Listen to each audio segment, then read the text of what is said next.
haven't got me. Nope. We should be live. Should be live. Evening, can you hear us? Can you let us know if you can hear us in the comment section, please? Yeah. As always, before we start. I'm sure you can hear us. Test. Can you hear? Can you hear us? Oh my god, I've done it again. What's that? I've clicked off my thing. Clicked off your thing. Yeah. Can you hear us, guys and girls? That sounds painful. Yeah, they can hear on mine. Can you hear us, guys and girls? That sounds painful. Yeah, they can hear on mine. Oh, there we go. We get double volume going. Yeah, everyone. Yeah, we're good on mine. Cool. Right. Good evening and welcome to the Plastic Crack podcast. Me, Ken from Miniature Wargaming Warriors. Above me is Martin Seventh Son. Diagonal from me is Gamer Dom with boots on the table, and to my right is Steve from On Point HQ. Good evening, gentlemen. Hello. Evening. And where's your nice jumper? That's what we want to know. It's in the cupboard. It's too cold. Have you been made to put it away? No. It comes out when I. No, it comes. I was tempted to wear it to Warwick Castle, but I was told outrightly no. But I did wonder whether that was the deal you did with Laura, that you would go to the castle, or she would go to the castle if you never wore it ever again. Yeah. but no. It's in the cupboard. It's ready to come out when I do some medieval stuff. So need a Napoleonic uniform now, don't I? Oh, bloody hell! But yeah, yeah. So, what's everyone been up to this week then? Do you want to go first, Dom? Because you are back at last. Lovely to have you back. Yeah, I thought you after you trashed the joint, ruined the podcast, got it all broken, I'd come back after 3 weeks out. No, I mean you scarily all managed to get on with it without me being around. I thought, blimey, I'm not going to have a place amongst these giants of YouTubers. But obviously, you didn't remove the pass keys. So shit, Steve! I told you to get rid of that. Damn it! Having password that's password 123 just doesn't work, folks. Sorry. Anyway, so what have I been doing? I've been on holiday, so I haven't done an awful lot, to be honest. Although I have to say, and it was sort of going to be a topic, but I hadn't quite worked out how to phrase it for tonight. But I spent an awful lot of time having a chance to read and do some research into what I want to do next and where I want to go with things like my Cleveberg project. And I actually really enjoyed it. And it's one of those things, I think it's because I mean, like you in the moment, Ken, you're swamped into doing the Napoleonics all the time and loving it, yeah. Doing his Second World War stuff, and Martin's getting distracted from doing his proper things. It's you kind of get in that swing of just painting and doing stuff, and actually having a bit of a break where you can actually do some reading and actually do a bit of background stuff was absolutely fantastic. So I started to read up because I'm this core of this sorry, Freudian slip. The brigade I'm trying to do for these Cleveberg. I'm set on 1812, and it was part of the 9th Corps of the French invasion, and it actually didn't go in the first wave. It was sort of a reserve and was used basically to cover the retreat and was pretty much trashed. But I found it some really interesting. I never really read much about the retreat of from Moscow in 1812, and it's absolutely fascinating and quite traumatic as well. Yes. The whole, and I really enjoyed reading about it, and really weird things like the division that my troops are in, which was I've just written down here, 26th Infantry Division, was led by a Dutchman of all things. So it was a combined Berg and Baden brigade led by a Dutchman. That's interesting. Who then went on to he survived and went out to West Indies or East Indies, I think it was, and became a governor and died about 6 years later of dysentery or something out there. But I just think, so why is a Dutch guy leading a Germanic Confederacy of the Rhine Corps. So anyway, it was fascinating. So I really enjoyed that. So it was really good. But I did make some models, and that was about it.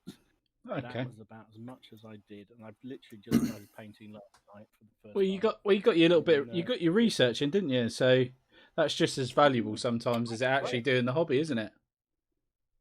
Well, I'd say it was just one of those things. I don't remember spending as much time as I did just reading and watching videos and listening to podcasts and just absorbing all that.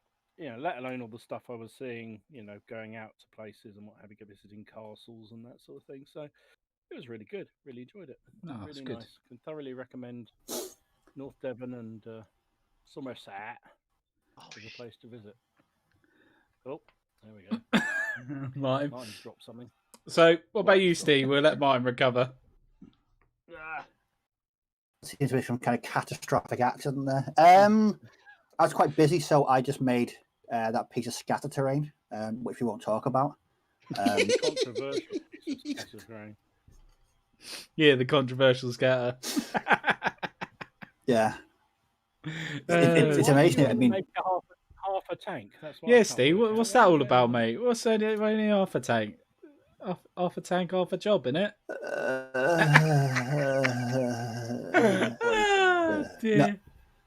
No, that's literally all I did. That, and I tried to ignore my Napoleonics because I've only got the white bits to do on them. But it turns me into such a gibbering wreck. I haven't done it because that's just how I roll. That's just how you roll. Why not?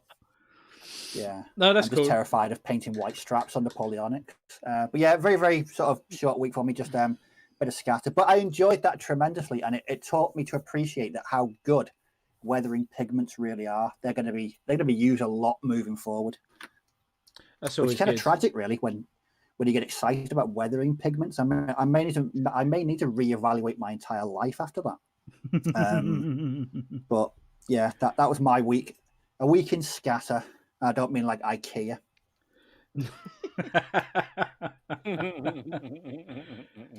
Right, so what about you then, mine?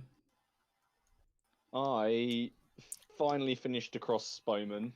Yes, saw that. With the purvey shields that I've been working on they look the good. last couple of weeks. Thank yeah, you. like them. So that's officially all of my medieval models finished, apart from the box that arrived yesterday, which is cunningly hidden behind there as well.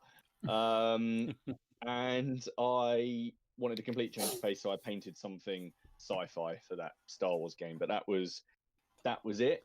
And then because I got that nice box, I painted a single English Civil War mini because I clearly need that. And then I've just been sticking together endless amounts of Carthaginians, which is just what was happening. I'm trying to learn from Steve, and I'm kit bashing as much as possible. And I just tried to kit bash a standard bearer together, and one bit went flying, and I've cut myself at about the third time with a scalpel on the same thumb. So I'm a bit of a danger here. To be fair, Steve might be quite a bit scaring for me. Yeah, Steve's been inspiring me with the kit bashing side of things. It's making me think a lot more about, instead of going out and I know it's something stupid, I keep mentioning it, but my Italians, I didn't have an eagle for them for my command, and I thought, what would Steve do? That's what I thought. I thought, what would Steve do? He would make one. So what did I do? I found another kit from medieval stuff, and I used one of their lances and just did that instead. Use an arm from that, and it looks fine. So, do you know when you finish kit bashing something? So you've got you think, right, I'm going to build myself something. When you've finished, does that give you a greater satisfaction than just going out and buying the model you need? Yeah, especially if it turns out all right. Yeah, well, there is that. With me, if I finish the section, I'm like, what always goes through my head is that I know that nobody else will have that section. It's completely unique to me. So there we go. That's why I like doing it. It's you're one of those, aren't you, Steve? When someone turns around and says, "Oh, those are good-looking models. Where'd you get them from?" Oh, mate, they're mine. They're unique. They're mine. Sit down. I want to tell you a tale. But no, it's always nice. But yeah, no, kit bashing is good, isn't it? I definitely enjoy it. But So that's what you've been up to then this week, Martin. For myself, I've been painting Napoleonics and I haven't been able to stop, which is crazy. I've done I've done 3. Yeah, I know it's not good.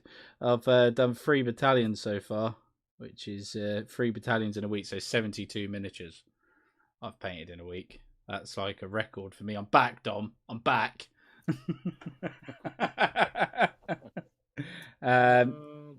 But yeah, no, enjoying it. It's like they're really nice and easy, and I'm doing proper batch painting again. I remember doing. It's nice sometimes. It's like I'm doing some cavalry at the minute. Admittedly, horses, yeah, they can go die somewhere because I hate them. But probably go die on the table when you try and use them. Yeah. That do you know what? I know it sounds really bad, but that's one thing that's keeping me motivated because I can't wait to play you with them. Because I know you hate French so much, and if I beat you, it's just gonna piss you off even more, which is so sadistic. You know, motivation! You can't beat it, can you? No. I think the quicker I get these done, the quicker I can see Dom suffer.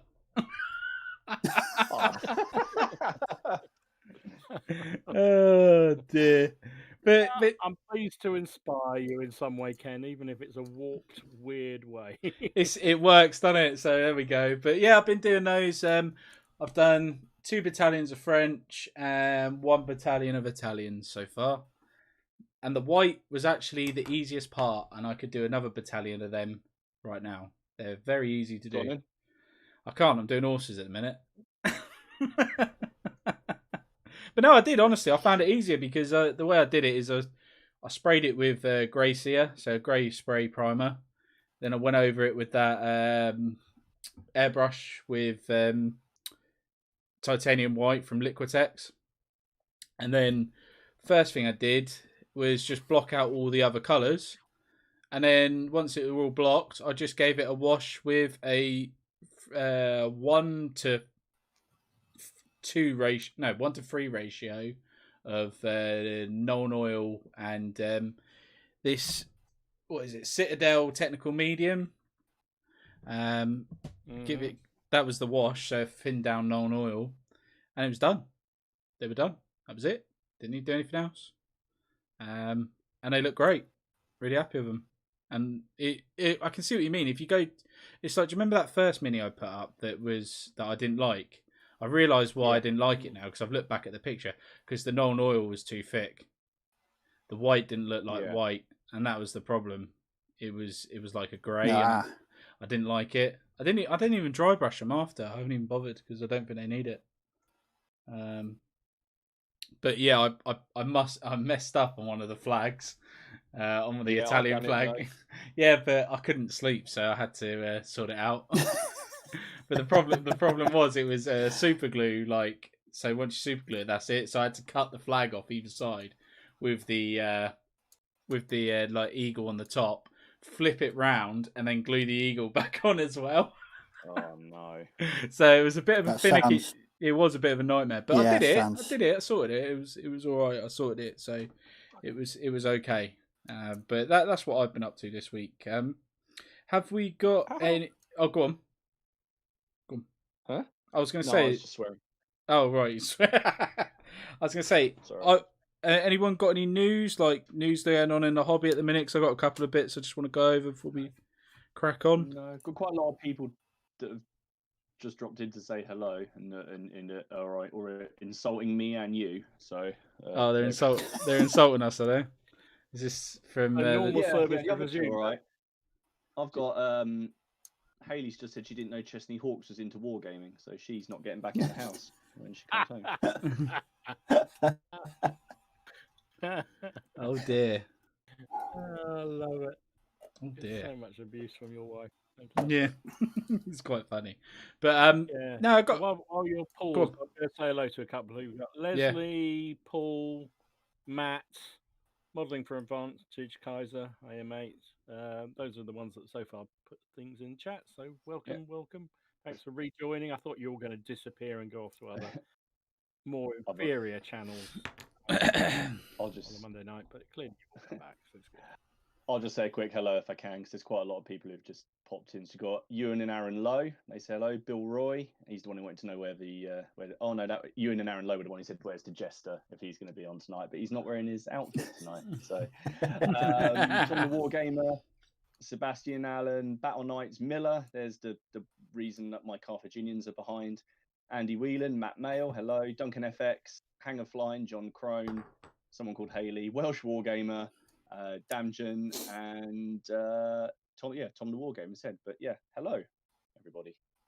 Excellent. Good evening, guys and girls. Good evening, everybody. News then. I've got a couple of bits of news. So just introducing this little segment to the podcast. Just basically, if we see any news during the week that we think would be good to share with people, we're going to do it. So first one is Warlords have got their end of summer sale on at the minute.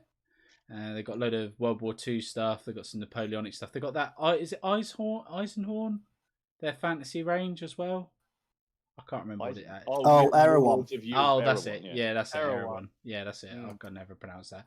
But they got that. That's on there as well. There's some books and bits and bobs as well. Faction. Yeah, 15% off. Especially if you're after one of the big sets like the Stalingrad set. It's 15% off at the minute. So go and check that out. And also, because I bought one, the Killing Fields grass static mat. He's on pre-order at the minute, but I only found out the other day that he's a one-man band for those mats. Mine, did you know that? Yeah, I didn't know that. So he only sells them when he actually has time to do them. So if you get an order in him within the minute, they're actually on order. So that's what I did yesterday. But remember, it's coming from America. I don't think you got to pay any duty on it, but I think you have to pay the VAT when it comes. Because it's under £135. As big as they do, 6x4. I thought they did 7x5. Only on the older mats, not his new ones. He doesn't do it on the new ones. Oh, well, that's kind of my reason that I wanted one, because it was a giant mat, because I want to play games on bigger boards. Yeah. So, that's annoying. But it does look good. So I've ordered one. See how that goes. Be nice to play on that. But it looks really good. Does look really good. So that's the little news. The advert for it looked quite interesting, I must admit. Yeah, that's what I mean. It does look nice. I've got so many to justify another one. Well, the thing that made me justify that one was it's actually static grass, so it's not 2D. So it's 3D. So there's like a proper playing surface. Yeah. And that's what's made me go for it. I get it. It does look really good, and I was very tempted. But I don't know. May still do it. I don't know. I just thought one piece of news I thought about. I don't know if it's new news or because Leslie's saying yours is old news. So there you go. Cheers, Leslie. Kind of love the feedback. Saga Age of Hannibal. I read it's now the 6th of October. I think it was originally supposed to be this week, wasn't it? But I think it's been put back a few days. So if you are pre-ordering that. The other thing which I hadn't appreciated and I was a bit bitchy about I wasn't bitchy about it. No, the price of the dice for that game are quite expensive, as they always are for Saga Dice. And I thought, oh god, here we go, another 4 sets of dice. But apparently the dice that you get can be used in all the subsequent versions of Age of Hannibal, or whatever they're going to call the other ones. The Eastern one, there's 3, isn't there? I think they're going to do 3 versions of it, basically. And apparently the same dice can be used for all 3. So in fact, but they've got like Roman symbols on them. They've got like laurel wreaths and things. Yeah, exactly. But then there's a Romanish faction in each of those other books. Okay. So you'll just use those dice for them. Oh, that's interesting. So somebody was saying on one of the forums. So that actually makes it a little bit more cost effective, because by the time you bought the rule book and 4 sets of dice, that's about 70 quid or something stupid. I worked out. Yeah, it's the rule book was 35. The dice are 12, and then if you didn't have it, then you got to get your army on top of that. Yeah. Oh bloody hell! Which is quite, dosh, isn't it? You're getting a Games Workshop territory there, aren't you? Sadly to say. Well, you are. Yeah. I'm less excited about that now, though. Age of Hannibal, because I sat down and thought about it a little bit, and I'm not. I don't think I'm gonna bother, to be honest. I was because I've got all Really? these cartridges. Why not? Well, it's a little personal thing, and I think it's probably just me being a bit picky. But when He's being superior. When I think of Hannibal and I think of the legions of Rome, I think of mass battles. I think of ranks of Triarii and Principe and Hastati, and I know, and I was actually fully up for it, and then I don't know why it hadn't clicked with me, but then when I went and had a look at their starter sets, and I saw the Roman one, and I just saw 4 Triarii together as their half guard, I was a bit like, hang on, that don't look quite right. I mean, I think as a skirmish game, it will work fine. It will work just like all the other Saga games, but I think Saga lends itself to the Dark Age warfare really, really well. But in the armies that they're fielding at the time of Hannibal, they are huge armies. That was just my sort of feeling on it. I don't know. I just thought I don't know. I just kind of saw it as like it to me. It just didn't look right. But obviously, if people want to play it, it's totally cool. I want to play sort of games with loads of Hastati and stuff together. Not just have 4. I get what you're saying. I get what you're saying. I mean, the only thing that I'm interested in, well, not the only thing. I mean, I quite like Saga. It does give me a headache because you have to really think about what you're doing with it. But what I thought was interesting and might give some of that flavour is that epic battle mode. Depends how epic it is. I've looked into it. Have you seen what it is? What people? Not really. No, I haven't. No. So, from what I can see, and this is just for you, effectively, you have 3 wings of your army. So you have to pick your center and your flanks. Your center is up to 6 points, like a normal Saga army, and your wings are up to 4 points, and each has its own battle board. Yeah. And that could be allied. So your left wing could be an allied faction. So if you're Hannibal, you could have a Gallic wing or whatever. Or if you just want a massive army, you just have 3 battle boards. That's I think it works probably, but as far as I can see or what I've read, that's people might be able to correct me if I got that wrong in the comments, but that's you could well be right. I did read somewhere that they were talking about the fact it was a way for playing multiplayer effectively, so you could have 3 different players. Obviously not these days because you can't socially distance, but you could have 3 players aside, each taking, as you say, 1 wing. So that would make sense. If not, and you want to do single player, that's a lot of dice. You need Saga dice. That's 36 quid worth of dice. So why do you? I've never played Saga. Why do you need Saga dice? No, I was going to say ask the same question. Each faction has a dice specific abilities, and so you have your own symbols on these dice. So hang on. In all honesty, do you feel like the dice are overpriced on purpose because you have to have those dice? There you go, look. Well, I don't like that already. See? But you don't have to. I mean, that's the thing. I know plenty of people who use normal dice and will make their own. You just assign a number to a specific roll, sort of thing. It's just a 6-sided dice at the end of the day. But I think the flavour of the thing, because the way it works is, so you've got a 6-point army, like Martin says, you could have, I don't know, 8 Hearthguard category. That's the sort of the elite troops, which would give you 2 dice because you get 1 dice per 4. Yeah. The warriors, I think it's 1 dice per 8, and the levy or skirmishy types is 1 per 12, I think it is. And basically everything is one of those categories. And then you got artillery and you got warlords and that sort of thing.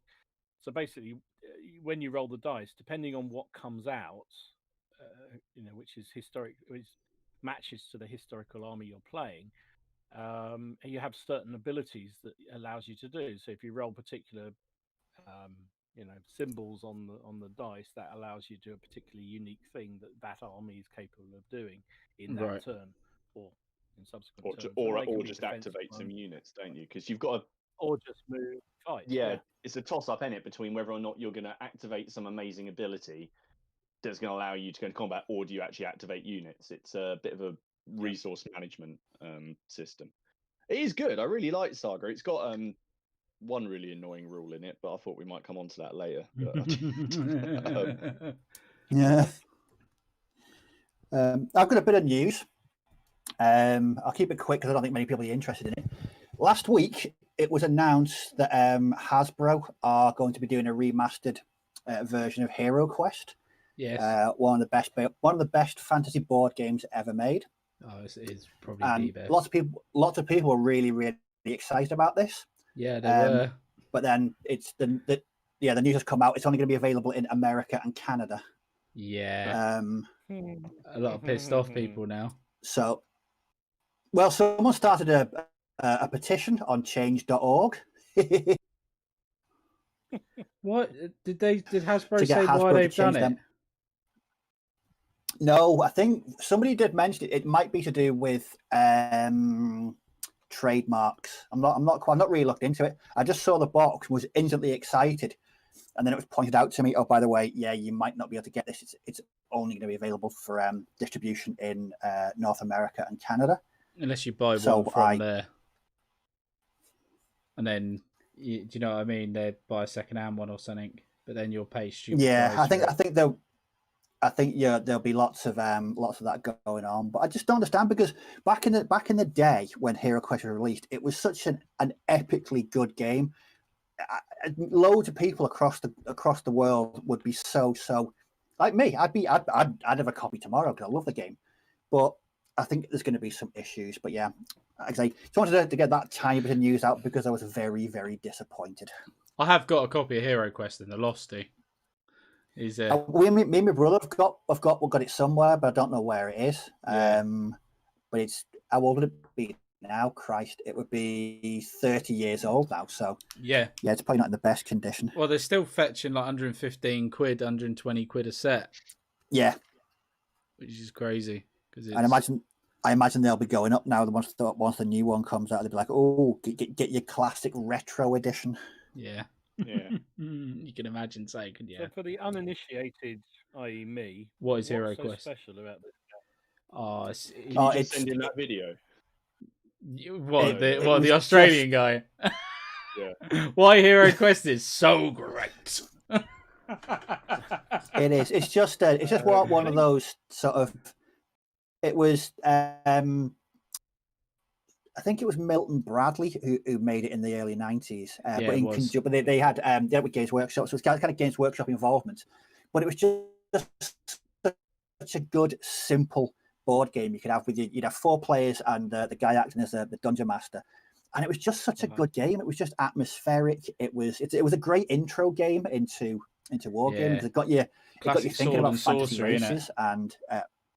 It was funny dice, hack and slash, orcs, goblins, and demons. It was just it was the entry level into fantasy gaming. And there was one true character, the dwarf. The dwarf. Only real heroes play the dwarf.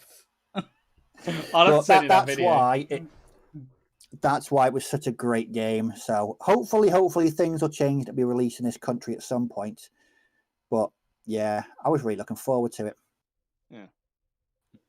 Yeah. He says the characters have now been changed to be a bit more PC as well, apparently.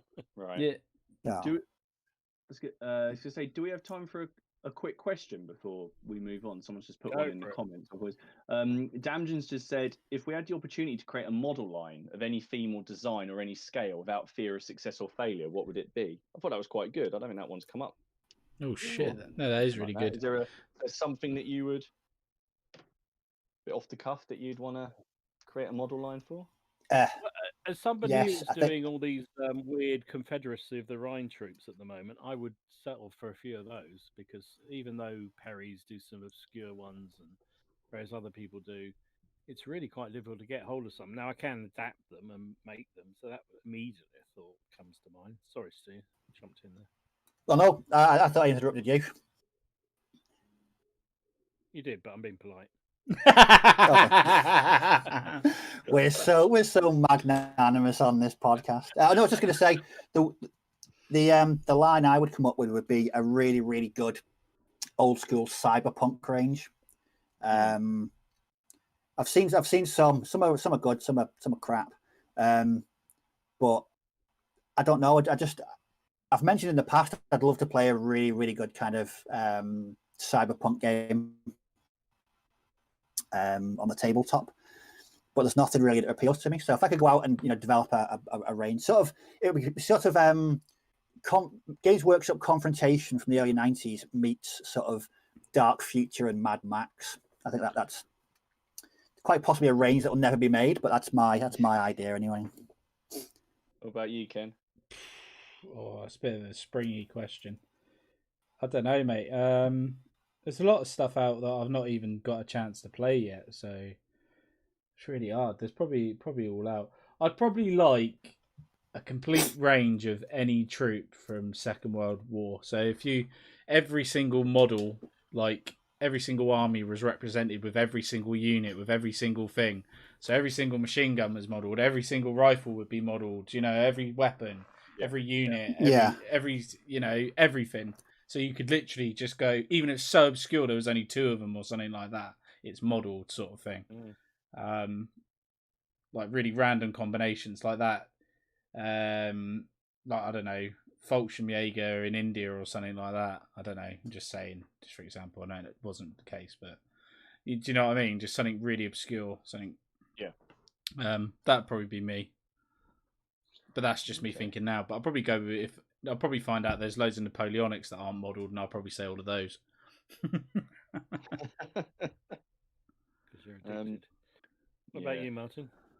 Off the top of my head, because I'm sure that while you guys were speaking, I was listening, but also sitting trying to think what war or what thing hasn't been done that I'm interested in, and I couldn't really think of one. I suppose the only thing I'd think of is I'm really into sort of the legends and things of like King Arthur. There's loads of historical Arthurian stuff, so you can get your late Romans and that. But I can't actually think of a range. So actually pitting that with a bit of a fantasy range of actually Arthur, the knights, those characters. So Merlin, and you can get wizards and things with no descriptive name, but Merlin and Morgan Le Fay, the Green Knight. Obviously, you've got the old GW one, but with sort of the way that the way that sculpting is now with digital rendering, you can come up with some really cool poses. You could get David Beckham's face on it, mate. Well. Get David Beckham's. You could get David Beckham's face on it. Oh, I forgot about that. I'm gonna go back to literally. Well, of course, I'm cutting my plaster is coming off now. I need a new one. Just do a couple of shout outs quickly. Just thinking. Oh, go on. Sorry, carry on. No, I was just going to say hi to Steve Reese, Mark Wright, NI Miniatures. Welcome, guys. Thanks very much for joining us this evening. Hello. Also say hello to HM Scale Modelling. He says hi from Germany. Hello. HM Scale Modelling. Hello. I was just going to say Nick Games has just joined as well. Oh, sorry. Carry on. Sorry, no, I was just saying Nick Games is he's joined. He's just joined, and Solvent Abuse UK. So and Fraser's just popped in. Hello. Hey, Fraser. Hello. I love that Solvent Abuse. I see comments from him on various channels, and including mine, I think, and I kind of find it quite an amusing name. It's a really good one.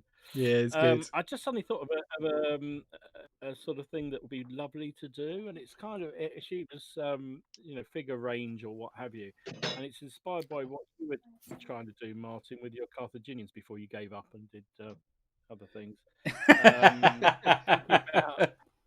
The ability to sort of set them in a certain campaign or a period, and like you were doing yours all.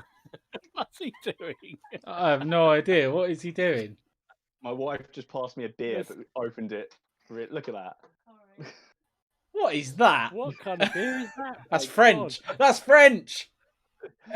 Haley, you're going to sort that out. Girl. That's French, isn't it? Yeah, so if I could have a flake for this, that would be great. Yeah. Lovely. Are you going to shave with that one? Or what? Yeah. Yeah. So I thought it'd be lovely to have the ability to really personalize things, like you're doing with your Carthaginians, making it a winter kind of theme. Yeah. To do something similar, but in all different periods, and you see them occasionally. And I'm looking at a lot of French Indian War stuff at the moment. You can buy troops in sort of summer wear, summer uniforms, and then some in winter. And you see it in bolt action. Some of the armies are summer and winter, but some periods just have nothing. It's just literally parade ground. And it'd be lovely to have that variation in all sorts of troops. Really good point, actually, especially for Romans. Actually, thinking about how many people like playing Roman Britain and Hadrian's Wall, and the troops that were stationed there often had cloaks, and they wore the sort of they wore the trousery type things, didn't they? Yeah. That's a really good point, actually. I didn't. Better get in touch with the Perrys. We'll sort it out with the Perrys. Yeah, we'll get them back on and grill them. Say we need this next. Yes, please. Yes, please. Are we still here? Yeah, we're still here. Well, you're not. Yeah.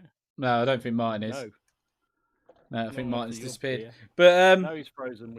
No, I've got. Should we move on to? Oh no, you're back. I assume they can still hear me. Yeah. You better not say anything rude. He did this. I know he's gone. There you go. Now he's coming back. He did this last week. No, I was going to say there's a couple of questions I've got here as well. After you've done that one, should we move on to questions and stuff like that? Should we start getting into them? Yeah. Well, Paul Richardson just said the Clang Wars need a range doing. I don't know whether that's a mistype or my ignorance. What the hell is the Clang Wars? Clan Wars? Anyway, that's what he's. Does he mean clan? Clan Wars. I have no idea what the Clan Wars are. Clangers? I don't know. Clangers, yeah. Clangers. That's a skirmish game right there. And here comes Tiny Clanger with his battle axe. Yeah. I think that would be great. I'm going to copyright that before anyone else comes up with it. Tiny Clanger with a battle axe. Oh dear. Anyway, let's move on to proper questions. Go on. Yeah. Right. So I got a couple here. So Steve Reese has said, just on the mat side of things, Martin, 7 times 5 foot mats from Tiny Wargaming. If you've heard of them or not heard of them. Nope, but I'm about to write it down. Yeah. And he's put question: what reference/books do you use for your naps, especially if the one of the less known armies? Well, I've got a link that the guy sent me, which is handy. What I use for reference, but that's mainly mainstream armies, isn't it? Really? Yeah. Well, it's the Waterloo armies. Yeah. So lesser known stuff. I'm not really clued up to say this because I haven't done any. So, what about you guys? So, Martin and Dom. Dom's playing. I think mine will be very quick. I would just start. I would look at things like Osprey first of all to see if there was a book by Osprey, and then I would look elsewhere. But Dom's done far more on obscure stuff than me. Right, chaps, ready? Let's begin. Do you know it's actually one of the beauties of this period, and it's one of the things I really enjoyed. I've just mentioned at the beginning of the chat is I spent an awful lot of time the last couple of weeks doing all sorts of research into it, and it's not easy to get at the really obscure armies, but it is out there. But the way I'd start is like you say, Ospreys. They're a really good source. But there's also a guy, oh God, I can't think. Is it Rawkins? He does, I'll have to put it in the chat below because I can't remember his exact name, but he does, Rawkins, W.J. Rawkins. He does a whole series of online or CDs, basically, of all obscure armies from the Napoleonic period. And it gives you all the uniforms, the history of the different troops. So like here, I've got the Army of the Kingdom of Sweden. I've got the Grand Duchy of Baden. Somewhere around here, I've got the Cleveberg one. I've got various Bavarian ones and all these kind of things. So they're a really good source, and they cost like £5. All right, so they're pretty cheap. A DVD. Oh, yeah. That's pretty good then. This is just packed full of really interesting information. Have you got a link to that? Link, that would be ace. I'll give you a link. You can buy them on eBay. Actually, you just put in WJ Rawlins, But I'll send you a link if I can find it. If you But could you put it they're on the really, Miniature really good. Wargaming Warriors Facebook, because then Steve would be able to see I it as well. can indeed. Yeah, there you go, Steve. Do that. And then I just got So one. that's that. That's And the other thing I would suggest is go on the. Sorry, I did say it'd take forever for this, but yeah. the other one I would just put a shout out for the Napoleonic's Miniature War Games Facebook page. While they can be a little bit tetchy at times, they also are a tremendous source of information. And if you ask a question on there about, something, I was trying to find out about the composition of this particular corps that the Cleveberg were fighting in 1812, and a couple of guys sent me links to some online resources that just literally broke it down to individual companies of troops. Absolutely phenomenal stuff. So, as I say, they can treat them a little bit of caution because they can be a little bit. Just explain, you might be new at times, but some of them can be a little bit frightening. But there's such knowledge out there. So that'd be two things: Rawkins and the Facebook page. There you go. Yeah, no, that's good. That's really good. Cheers, Dom. Thanks for that. And then and then he'll be getting some of those. He said about the DVDs. And then Mark Wrights asked, just bought Black Powder Starter Set, the Waterloo Second Edition. Oh, good man. Going through that at the minute, it's great. Yes, well done. Also bought a box of British Line infantry from Perry Miniatures. Oh, okay, nice one. Oh, this is Mark. Oh, Mark was asking me some questions the other day actually about what I've done and things like that. And I said I tried to convince him, like the good war gamer I am, to say be good and don't give in to pressure and buy extra. Not straight away. Just do that box, and then you could, because you never know. Because like what Martin was saying earlier, I might get burnt out doing something like line regiments, and I might want to do some cannons just to like break it up. So that's why I really, really struggled not to take that British box off you as well, Martin. Do you want it? No, not yet. Not yet. Yeah, I'm sure I'll probably go. Yeah, I'll have it in about 6 weeks' time. But yeah, no. It's that's one of those. But no, that was that for the question. Was there? Have you guys got any questions from anyone in your chat? Sorry, just another update on that name, that chappie. So I found that he has his own website. It's called the History Book Man.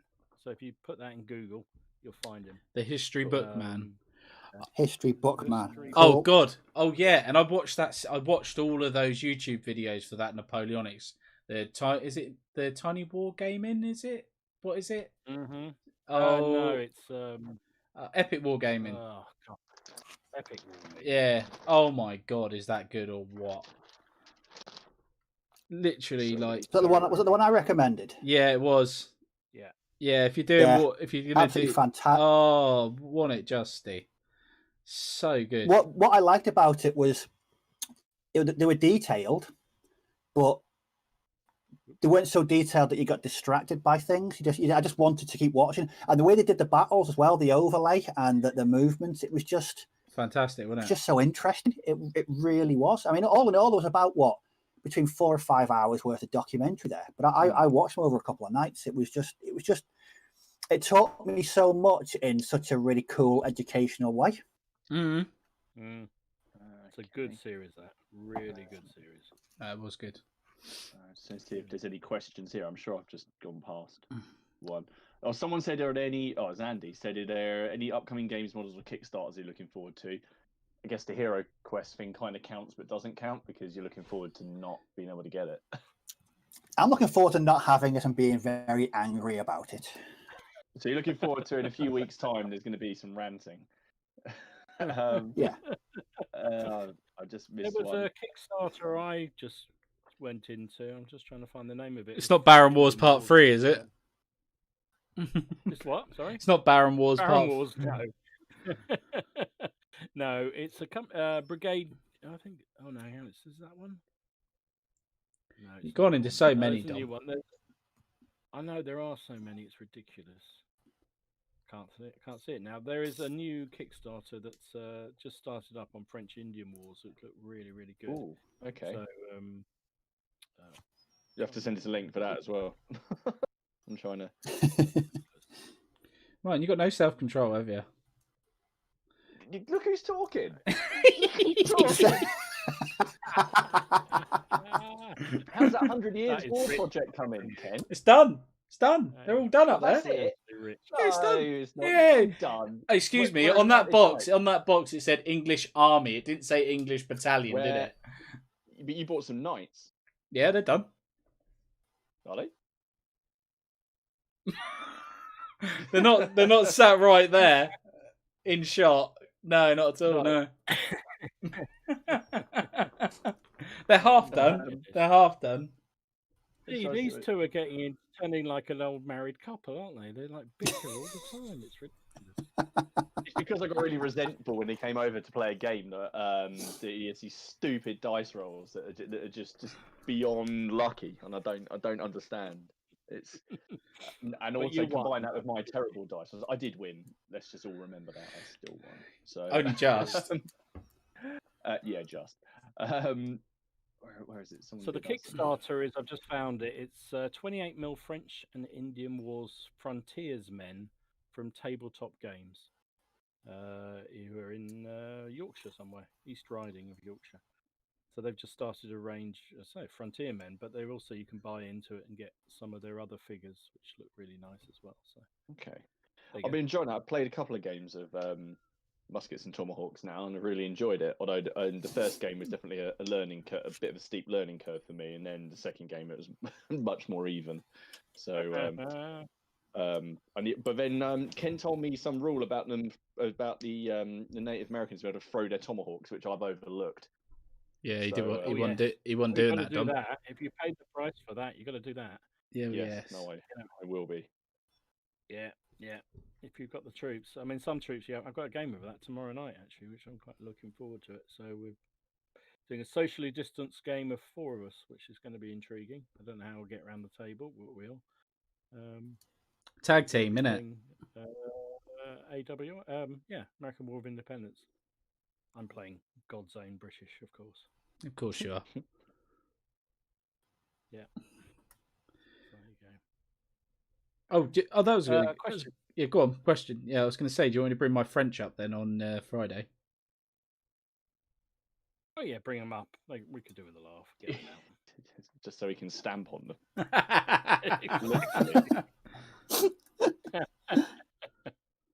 No, bring them along. We can have some fun with them.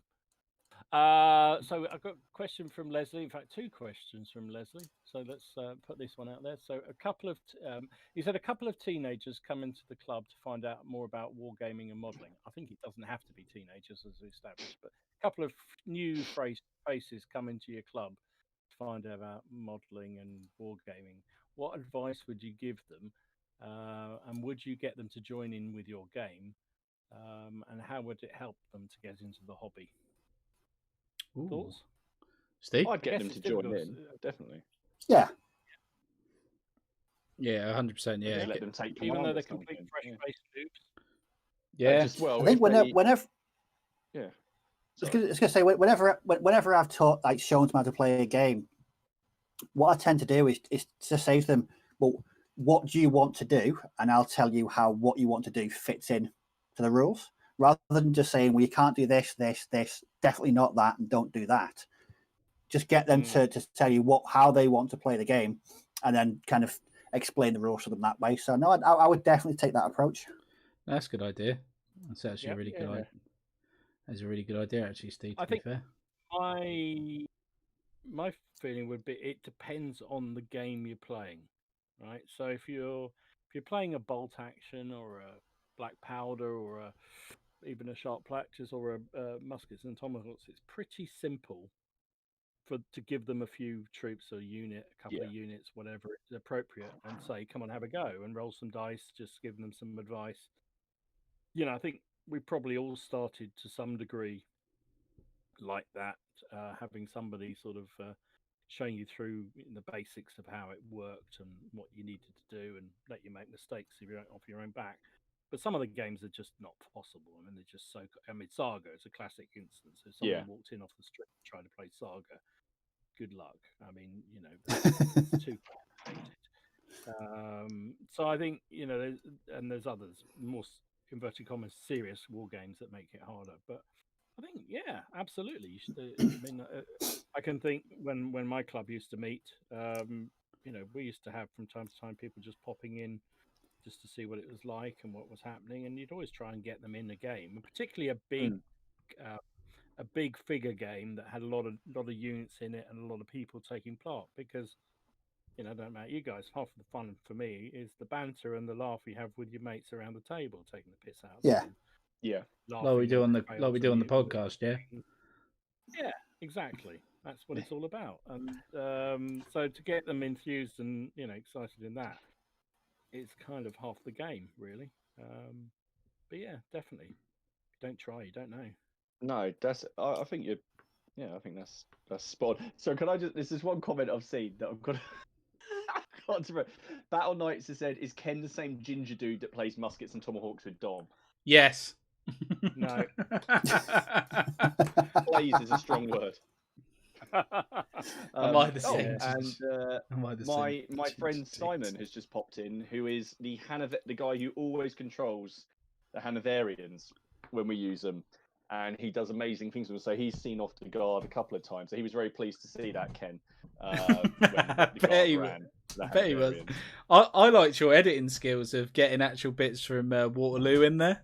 So when you see Napoleon's face when the guard have run, and he was just like, I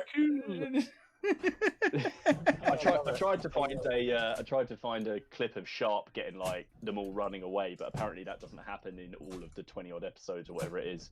He never runs away, so I had to make do with. Maybe you should ask. Maybe you should ask Sean Bean. Maybe you should say, Sean Bean, can you just do a video of you running away from something, please, just so I can use it in my thing for parody. Plenty of ones of him die. He just didn't die in the one thing that I need him to for my videos. Frustration. You just splice something from Game of Thrones? Yeah, you could do it with him getting his head chopped off or something, and yeah, that'd be quite good. Yeah, we could. Be creative. Bit of splicing. I'm sure you could make it look good. I'll see what I can do. We need to start playing some. Actually, to be fair, my friend's got the Game of Friends game, so if I give him a game and then lose with the Starks, I'll put it in. Poor old Sean Bean.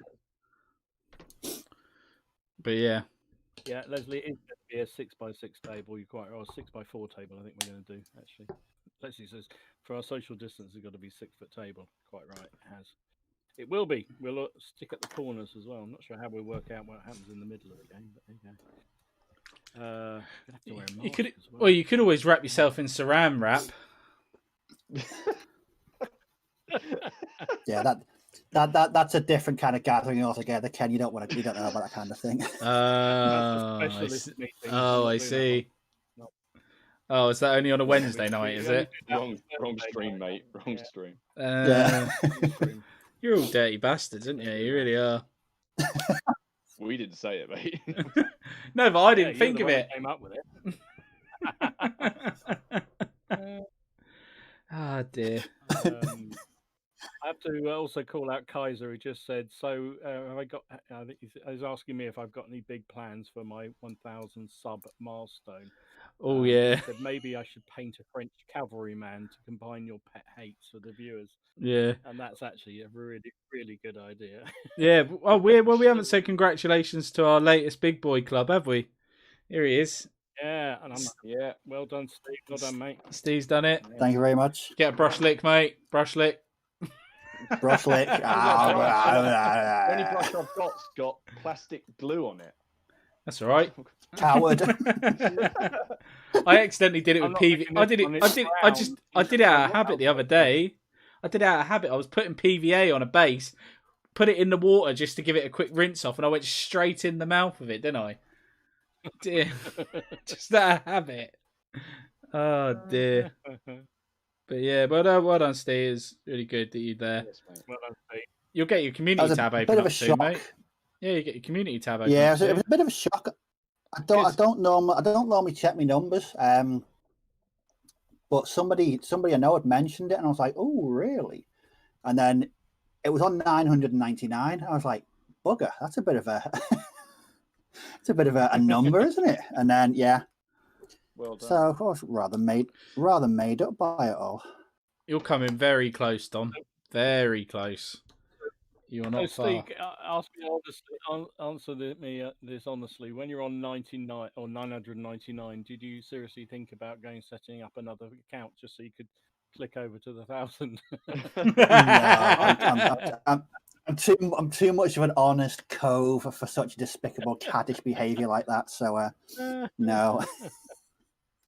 Oh, dear. I'd say about 500 of my subs are my accounts, so it's all fine. No, I'll get there eventually when I get there, and I joined your esteemed. I mean, you guys are all 1,000 pluses. Jeez, I don't know. Yeah, I think me and Martin are nearly at 1,500 now, aren't we? I think I'm just shy of 1,400 at the minute. Yeah, I don't think I'm that far off of it. I know Martin's going to overtake me in about 2 or 3 weeks at this rate. Am I now? That's interesting. Yes. He's like, Haley, your colleagues are doing a great job. Keep signing them up. Yeah. Right. Yeah. Oh, is that my first cavalryman? Yes, it is. Oh, we're here, monsieur. Done. Would it 11 to go. Would it shock it? Would it shock anyone to know that I'm painting bolt action Germans tonight? Are you? It would, because really? You're not painting French Never Napoleonics. No, I'm reworking my Stalingrad Germans. Oh, you're actually doing that, yeah? Yeah, I've done a few. I think about a third of them have been redone, but I'm giving them a nice new lick of paint, making it a bit more uniform and making the bases a bit more funky. I'm going to leave it at that. Very nice. Very nice. Very nice. I love these figures. Good. Sorry, carry on.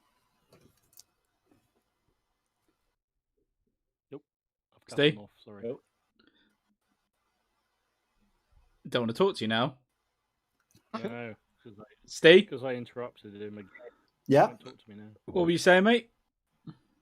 I was just going to say, I thought I'd been a rogue and overtalked Dom again. No, I'm just saying I love this. The plastic Winter German box by Warlord Games is just such a cool box to work on. Yeah, it is good. Yeah, it's nice. The miniature's just so nice. It's a quick question. What cavalry? So 2 to a base, but what size base? 50 by 50. 50 by 50, yeah? Not 40 by 40. I've done 40 by 40 and 50 by 50. I just do whatever's there. It kind of serves the same thing. I've got to be uniform. I can't be like you, Martin. I can't be just chucking any old base out here every now and then. That'd drive me nuts. I think I've discovered the black powder rule. You'll be happier. Yeah, true. I think I've discovered though. I think I'm turning into a really anal wargamer. I don't know if it's the Napoleonics doing it to me or just I don't know. It's just weird. I can't see that. You're too blasé with your uniforms and your buttons. Too blasé with my uniforms. Are you taking the piss? I copied them like for like. What are you on? You bastard, you got me. Wind him up. I was going to say, I even went back and changed one of the coloured buttons on one of my units because one of them was a different colour. You joking?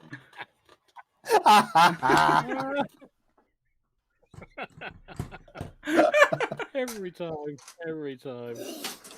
Should we move on to basing vehicles now? Just really get his blood pressure going. You trying to do? Give me a fucking heart attack, Jesus. Oh yeah, that's a good point actually. Question. I've got to paint them up. I forgot I bought the bloody French casualties. Oh, they're easy. You only got to paint half the model if they're face down or Yeah, it's a good shout. Yeah, but if they're French, you've got to get a lot of them. Ooh. It's not very nice, is it? It's not very nice. Well, I'd just like to say, I had a game before I went away. I had a game which I put up the other night on the channel of sharp practice, and my Cleveberg took place. Had a nice old fight against the Spanish, and I was let down by my French ally, who just died in droves. I thought you were lit. I thought. Kept going. Hang on. So you had French on your side? Yeah, I was obviously because I was playing my Clevebergs, who are Confederacy of the Rhines. But Dom, I had to. Yeah, but Dom, you don't play French. I wasn't playing the French. I was playing the Germans. Oh, here we go. Who was playing the French then?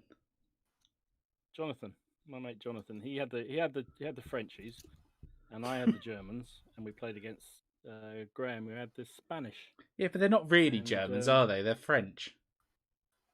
I don't know. They're from Düsseldorf. They're Germans. What uniform sort of style did they use, Dom? Oh my god. Right.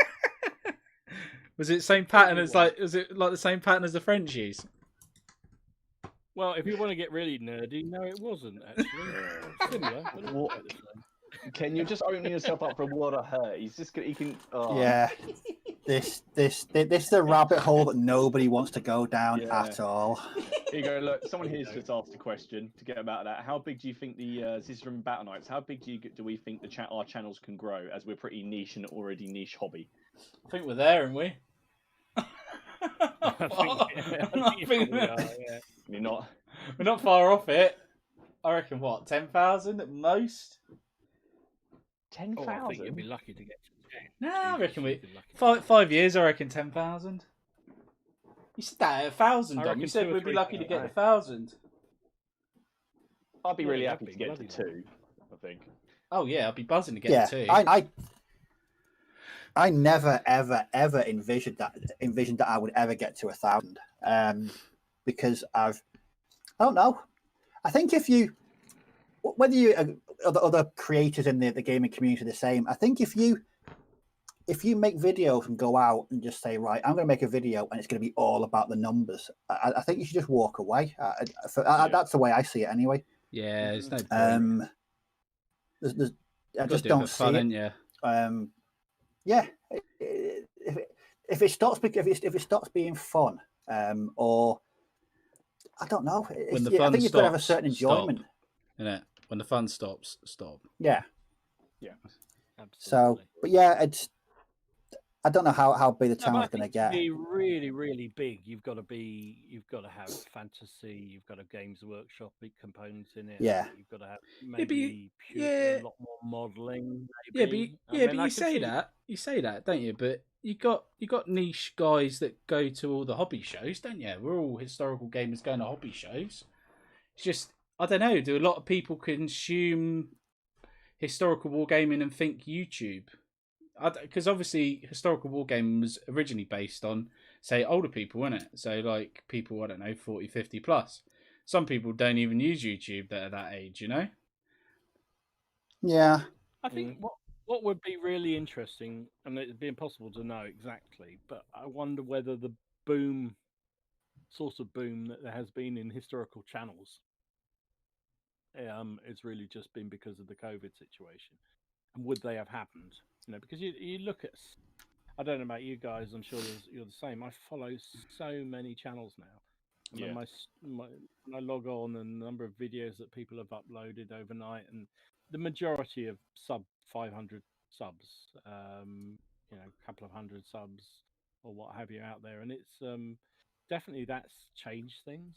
But yeah, I honestly don't think that a channel like ours could really get huge, not to the degree that one that's focused on Games Workshop stuff, or no, you'd have to or just pure modelling. Yeah, you'd have to seriously introduce something that was more widespread to a bigger community. And be very niche with it. It's like you see a lot of there's a modelling channel that I watch. It's got like 500, 600,000 subs, but that's because he does like scenery stuff. But you can use that for railway. You can use that for wargaming. You can use it for all different like bits. But it crosses everything. But yeah, niche wargame. Well, you never know. Each year there's more wargamers coming into the hobby, and they can be younger. So maybe over the years you Mhm. might get a gradual increase. You can look at it that way as well, couldn't you?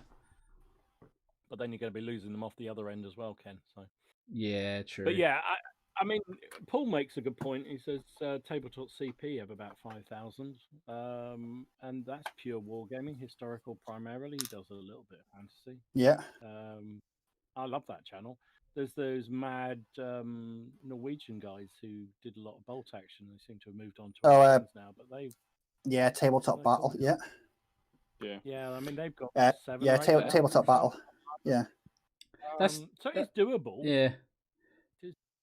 That's the other thing as well, is people come to you because you're a specific type of content. Like for Steve, they come to him for bolt action, but there might come a point where Steve goes, "Do you know what?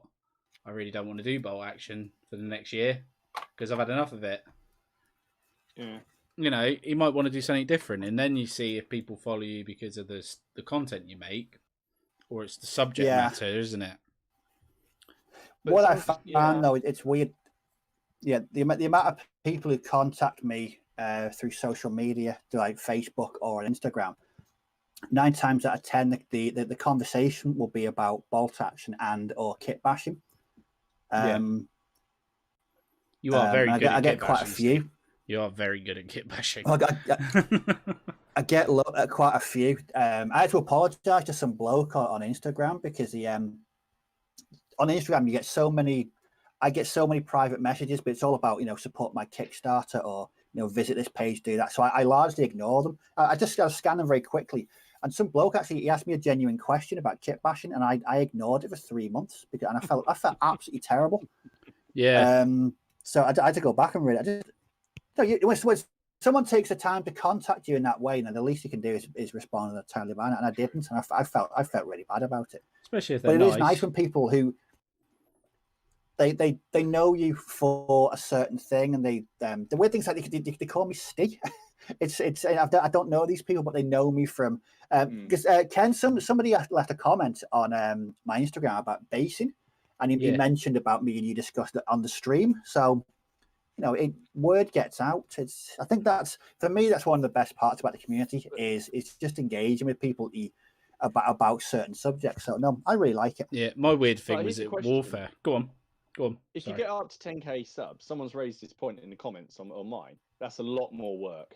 And do you want to do that? I mean, we all have jobs, and do you really want to do that? I mean, I've always said, and I said to you guys, I do not want this to become a chore. I do it because I've enjoyed doing it, and I like sharing what I do with people, and chat with you guys. If it starts becoming like the pressure starts building to do stuff, I'm not sure I'd want to do it anymore. That's not why I did it. Would it become a chore? Because if you're doing it, same content, if we're just sort of effectively following what we do as a hobby, and because we love it, and it just happens to get to 10,000, there's not really any more pressure. I wouldn't have thought. It's more a fact if you do. Job, yeah. If you decided to chuck it all in, and there's a guy, what's his name? Is it Black Dragon or someone like that? He's just literally just given up his job to run his painting channel. That's pressure, right? That's pressure because he's got a business plan. He reckons he's got a year to make it or not, and he's going to have to make a living out of it. But if you're just, like I do, I film the games I've played, I film the crappy figures I've painted, and I stick them up, and it's a bit of a laugh, and I have fun doing this and what have you. It's not work, is it? No, it's not hard I think work. it's weird for me because I feel like it. I feel like I want this to one day be a job. I would like it. I would. That'd be awesome. I couldn't think of anything better. Money out of it. I couldn't think of anything better to do. It's a dream, isn't it? You never know that one video that you do might cause it to turn into a job, because that's all it takes. Is YouTube to go, I like you, and then your video takes off, and then all of a sudden, bang, you've got 50, 60,000 subs. It's hard these days to make money out of YouTube. Yeah. Really, you have to do so much more. You have to do merch. You have to have all kinds of affiliates and all sorts of stuff and that becomes a job, and that is hard work. I used to know a lot of guys who ran channels for online video games and stuff like that, and they just used to talk about how difficult it was just to make a living out of it. Initially it was dead easy. You had to have, so many subs, you did your advertising, and you made money, a lot of money in some cases. And then over time it dropped down, less and less money was available, and it sounded like it was harder than a proper job, if you ask me. A lot of the Yeah. time. But I'd be tempted HM to. says he thinks it's not a competition; it's all about the hobby, and I think Yeah. that's right. I'd tell you what would be cool is if you ever got the opportunity to open a shop or something like that. That'd be cool. Yeah. Yeah. I did think about that. Someone's just said in here.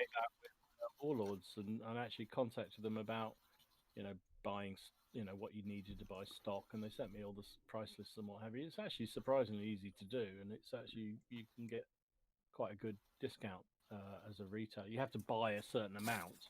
But yes, you can get a good discount. I've seen that discount. It's a lot of kit. It's a lot of investment in it. But hey, sorry to cut you off. Yeah. Go on, Mo. Someone's said that they've seen that you can buy subs, but people do that to inflate their channels. But you can what? Yeah, that is a thing. But no, you can buy you subs, can. but obviously you can. Yeah, you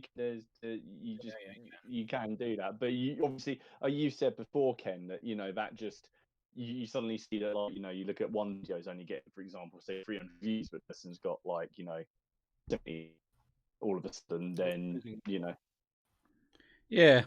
Yeah, I agree. Modeling for Advantage, Kaiser, he says, I think it comes down to the content. Or people, I think people come for the content but stay for the personalities, and he thinks viewing figures are far more important than subs. I agree, absolutely agreed. Yeah. I'd rather have the same people come back and enjoy everything and make a bond, like a sort of like a understanding relationship on here. Much nicer sort of thing. We'll have to get Kaiser on here. You have to come on here. As an invite, you and Johnny B, get on here.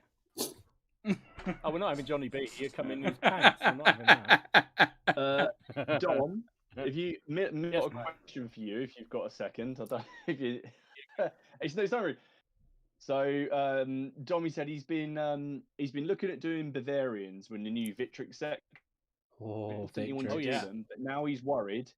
It's going to be like trying to do a Hanoverian army, because normally you'd have them with the British. Should he be doing a Confederacy of the Rhine army to do Bavarians? Well, actually, you could do a Bavarian army quite nicely because it does change sides towards the end of the Napoleonic Wars.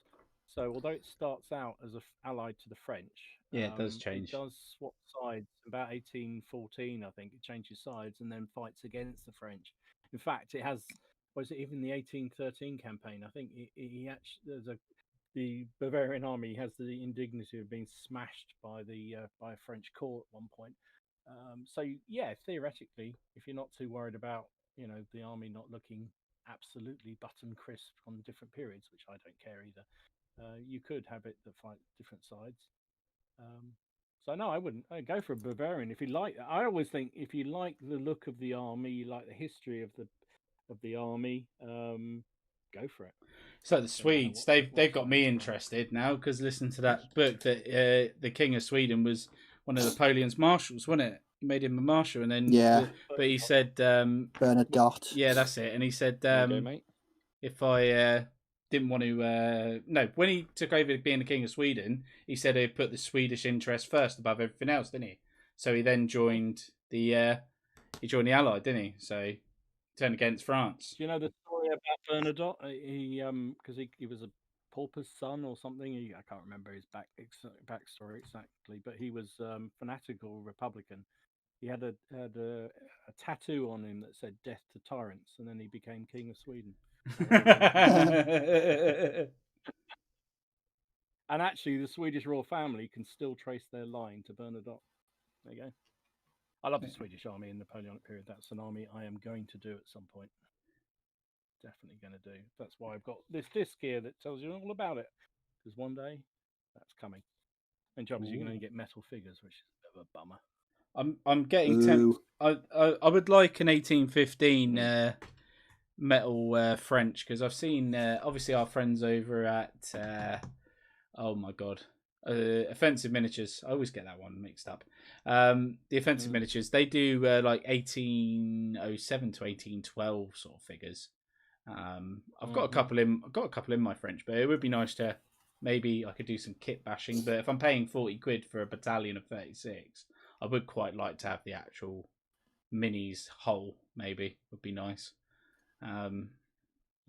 There's quite a bit out there, isn't there? But I'll try to find some more stuff.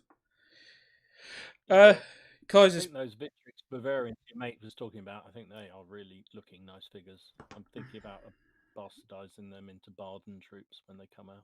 I think they should have been out this month, but I think they're coming out next month now, which is a shame. Yeah. Anyway, sorry. No, that's right. Yeah. A couple of people said in response to this, got some chat going on this, is great. Kaiser says, it's like your channel, Dom. I'm never going to play Cool stuff. French Indian Wars, but I'm yeah. happy to watch beer rolling, having a beer watching the dice being rolled in the garden. Yeah, you're right. And Leslie asked the question, do you think that Travis from Tabletop CP has a job, or does he just do YouTube? I think he's mentioned he's got a job. No, he's from what I believe, well, from his Facebook profile, I think he works. He's a I'll put my teeth back in. A hydrographer. A what? Okay. I have no idea what that is. What is that? Things to do with water. Yeah, it sounds like it. Hydro. Analyzes water or something. Oh, and Paul said the Bavarian army also fought against the Austrians in 1809. So there you go, another option. There you go. Yeah, because the Austrians they were worried about the Austrians as well, weren't it? So the Austrians switched sides as well. Everyone switched bloody sides, didn't they? Apart from the Brits. Yeah. We established this last week. Was it no, when I was last on, we established this because I said the Russians and the British never changed sides. But actually, someone pointed out the Russians did at one point. So it was just the British who didn't. Yeah, they just hated the French. Oh, we lost Martin. Again. Nope. Amy? Who's Amy? Haley's watching like too much typing on the stream. Amy's poured a beer on his keyboard or something. I don't know. Yeah, I've told the Kaiser Kaiser said he'd love to come on. I've told him to email that Plastic Crack podcast email. Might as well say that now. There's a new email that I'm going to stick on the Miniature Wargaming Warriors Facebook page, and we'll put it in like show notes and stuff. But I've set up an email for any stuff you want to send in to do to the Plastic Crack podcast, just in case Dom's not here and not able to pick it up. The email's the plasticcrackpodcast@gmail.com. So if you've got anything you want to send in to any of us, say how good Martin's Carthaginians are going to be when he finally gets them done. Look, look, I've got 4 bloody big bases of them right here. Look, hang on, look. I'm good. Look at that windowsill. Look, they're all Carthaginians. That's not really a month's work, though, is it, lads? Let's be honest. That's like what, 3 or 4 days? An afternoon. Months work. You said Ancients October. You put the challenge out there, sir. No, I'm gonna do it. I'm gonna do it. I'm just trying to get everything together quite quickly. How many days have we got until October? 1. Oh, is it 1? 2. Oh, 2 days. 2 days. It's nearly all done. I'm just right now. I'm green stuffing cloaks onto my Carthaginian veterans. So that's all I've got to do, and then I'm good to go. So. What do we think, chat? What do we think? Do you think Martin's going to do it? Do you think he's going to pull it off? Do you reckon he'll get it all done? Yeah, oh, it's a tough question. I'm going to try and get as many Napoleonic stuff done as I can within the month. That should be interesting. Kaiser says, by the way, a note of danger of watching streams. Since you've started, I've bought a new bolt action army, the Waterloo starter set, and some Victrix Carthaginians. I'll never get it all done. I saw them doing the Victrix Carthaginians. I watched their unboxing. Yeah, I did. Brilliant. Yeah. My favorite explanation of what of Hannibal's campaigns against Rome is by Johnny Beers. He punched Rome in the dick. That's got to be my favorite. undoubtedly my favourite military assessment of what Hannibal did. Why undoubtedly. is there no wargaming shows I so we love can all meet wargaming up for a beer? It's so annoying. Wargaming shows need to happen because we need to all meet up for a drink. Oh God, They do. You see, now I've got Miller having a go. He's saying I need to get the Carthaginians done so I can get on with the English Civil War. It's his fault that these aren't stuck together yet. Well, wouldn't it? Am I right in saying mind, you it was a also you also set yourself a challenge for November to be English Civil War in November? That's what I heard. That's what I heard, isn't it? I heard that. I have not. I never said that. If you think Martin should do that in chat, go on, get on his chat on his thing and see if he should do that for November. I remember I think I mentioned about working on only French stuff during October. Yeah, that was it. I think I might have changed my mind over that because I've got plans for another bolt action project. Germans? What are you doing now? No. British. Oh my God! Not with that bloody kit. My very no. Well, no.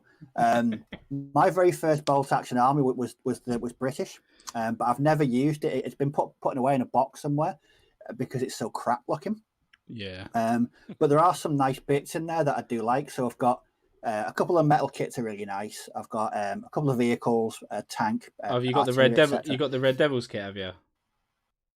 No, what I'm thinking of doing is picking up a couple. No, have you seen the late war winter British infantry from Warlord? They've got the great coats and stuff on.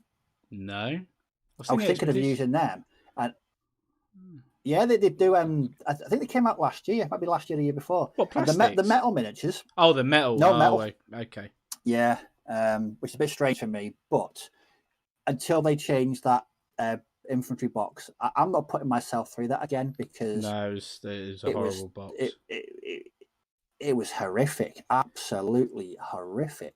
Nothing lined up. Did it? I don't count myself as a sort of an amateur model. I like to think I can put those certain most kits together, but that tried my soul. That really did. And when you compare it to the newer kits, they look the arms are so much thinner than the new ones. You can't really use them for anything else. No. So no, I refuse to. And until they bring out some plastic British, I'm thinking of just doing a sort of small late war British with these late war guys. Yeah. I wouldn't mind British Expeditionary Force. I know they do metal, but that plastics would be nice for that. That's what I voted for in the Yeah, so did I. Yeah. British. Was either that or plastic French or whatever. I went for plastic fins as well. Like thinking about them, I like the fins. Yeah.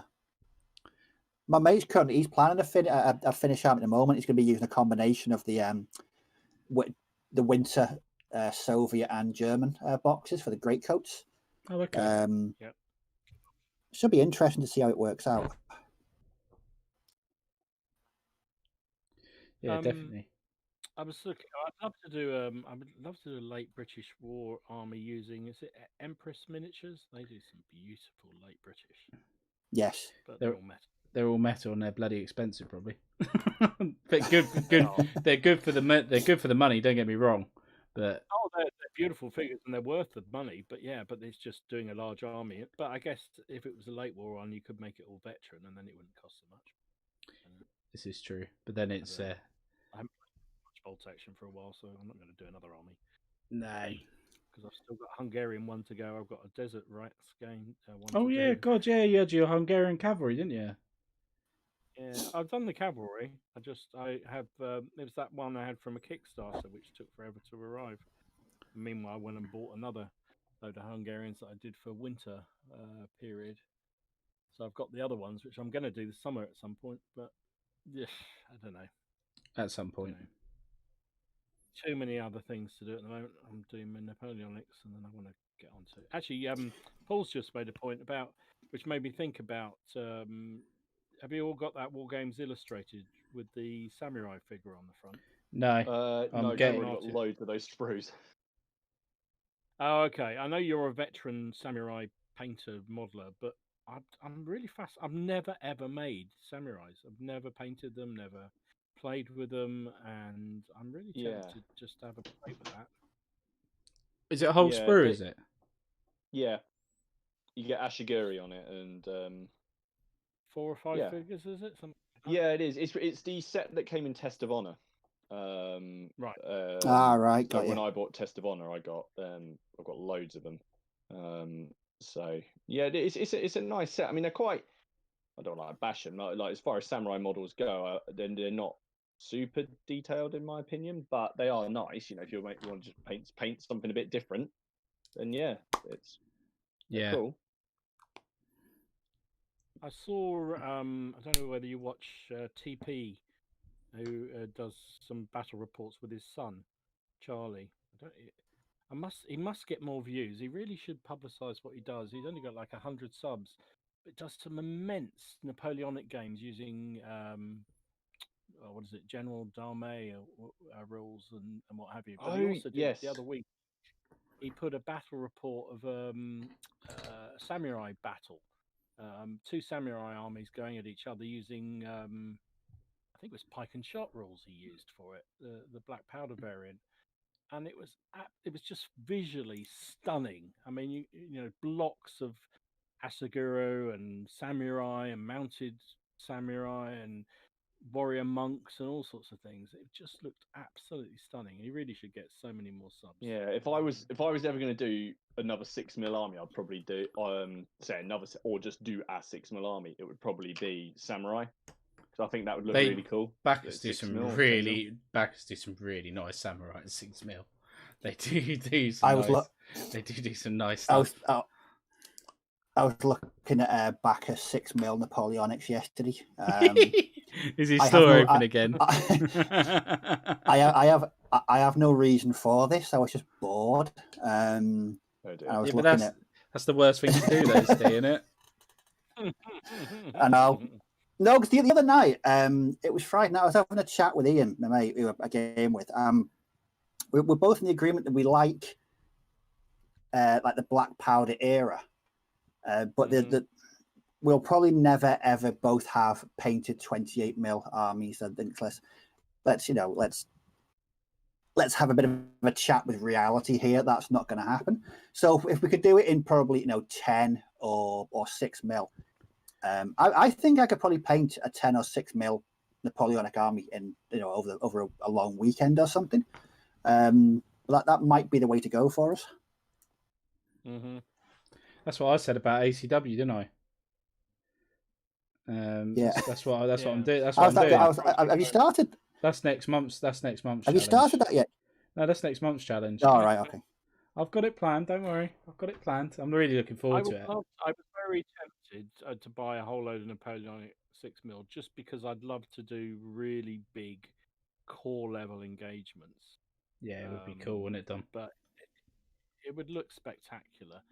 But just the thought, I've got so many bloody 28 mils to paint, and I've got all the 15 mils in the cupboard I really need to get out rebase. Well, depending on how quick I get these ACW done, honest to God, if I get them done, if I get both of those armies done within that month, I'm not joking. I'm definitely going to go the 6 mil for, like you were saying, Dom, Napoleonic route for doing big ass battle, huge. Like definitely going to do it. We can find a really decent rule set that's really good. You can use black. You can use black powder. You can use black powder. There's no reason. I love black powder very much, but I don't know whether I'd want to do core level engagements. I think I think it's too lightweight. If I don't mean that in the nasty way, but it's just the fact that like we saw with Martin's wonderful dicing. You can get whole periods where just nothing happens. Oh, yeah. Oh, no, Rick Priestley's, he did do an updated rule set for it for 6 mil. He's done an update. Oh, yeah, he's done it. Yeah, he's done a 6 mil updated rule set for it. Stand corrected, then maybe it would be fun. Yeah, I'll send you a link to it. Okay. That would definitely interest me. That it really would. I'll send it to you as well, Steve. I'll send you a link. It is a good rule. Yeah. I think it would be fun to do that. I think to have, I mean, to fight something like Leipzig in 6 mil. I mean, just be absolutely amazing. Or Yeah. Salamanca, or I don't know, any of those classic battles. Yeah, Obviously definitely. Waterloo would be great. I think I want to try 6 mil again because it defeated me years ago. I actually had a huge Napoleonic 6 mil French army, and I think I painted 1, 2, 3, 4, 5, 6, 7, 8, 9, 10, about 16 bases, and thought better of it. So I'd like to revisit that from a kind of a kind of painting pride point of view. I don't like being defeated by certain miniatures. So I think with the current mindset, and I paint differently these days, I think I could really get through them. Well, I've got my lollipop sticks ready to go just under here. Where are they? They're here somewhere. Yeah, I can't even I've find got mine down there. That might be a good. What was I can't remember who it was, but wasn't there a question about a rule to get rid of or something in the game? Yeah. Oh yes. Yeah. My question. Just before you do that one, just Kaiser's just saying, he said you need to play something like Shaco for that, but he's also now saying he's got to go because he's got to get to bed, so he's off. Night, Kaiser. See you later, mate. No, mate. Anyway, sorry, Steve. Oh yeah, so this came up because on the channel recently, over the past 6 or 7 weeks or so, I've been doing the Bolt Action Basic series, which is just very short videos, just giving a really basic overview of certain mechanics from games of Bolt Action. So I've been reading the rules quite a bit because you don't want to give out crap information on a video like that. I haven't played Bolt Action for a while, but it got me thinking about. We've all got our favourite rule set. Now, is there any one rule, be it large or small, that you would change in that rule set? I think the one that Dom said for Black Powder, I'd agree with. The artillery isn't hugely effective in Black Powder. So I said we've sort of gone with a house rule idea of making units that are hit by artillery take a break test, but getting rid of giving a modifier, so only if they roll snake eyes do they actually run, to actually give them a bit more of effect. Because currently at the moment all it does is at long range inflict one casualty who effectively can't save. That's it. Yeah. So it doesn't have the effect that you'd. Yeah. It doesn't have the psychological effect. Period. Yeah, if you read the period, a unit being under sustained artillery fire for a period of time, they turn and run. Or they die where they stand, basically. And you don't really get that in Black Powder. As Martin said, you may get one casualty and maybe, if you're lucky, a disorder on a unit, and that's about it. I mean, it gets even worse when you go up to something like ACW, and we played a 15 mil American Civil War game the other week using Black Powder, and the artillery was just irrelevant. Couldn't you say as a rule, because obviously you've got to move your brigade, haven't you? Well, couldn't you say that if that brigade came under artillery fire the previous turn, they've got a -1 on their order roll, so they've got to roll an 8. You can make it 7. Well, the only problem with that is then you get the situation where they're just sort of stuck under artillery fire, and then they don't do anything, and they just get blown. So it's a balance, right? So you don't want to make artillery so overly powerful that they'll just destroy everything, or cripple everything you've got. I don't know. I like Martin's idea, the morale check. I think that's kind of an interesting option. I think, I don't know, taking something off their command roll. Well, there's the other rule it could add, because troops can be wavering, isn't it? There's a special. Hang on, I can't remember what waver, but it could be to add. Hang on a second, I've got it right here. Wavering. Take a break test when you take a casualty. So instead of waiting until you hit your stamina limit, you have to take a break test as soon as you take a casualty. So you could almost put it on them like a condition. So if you Well, so every the time they're next hit by, casualty- well, if they're hit by artillery, they've got to take a break test, basically.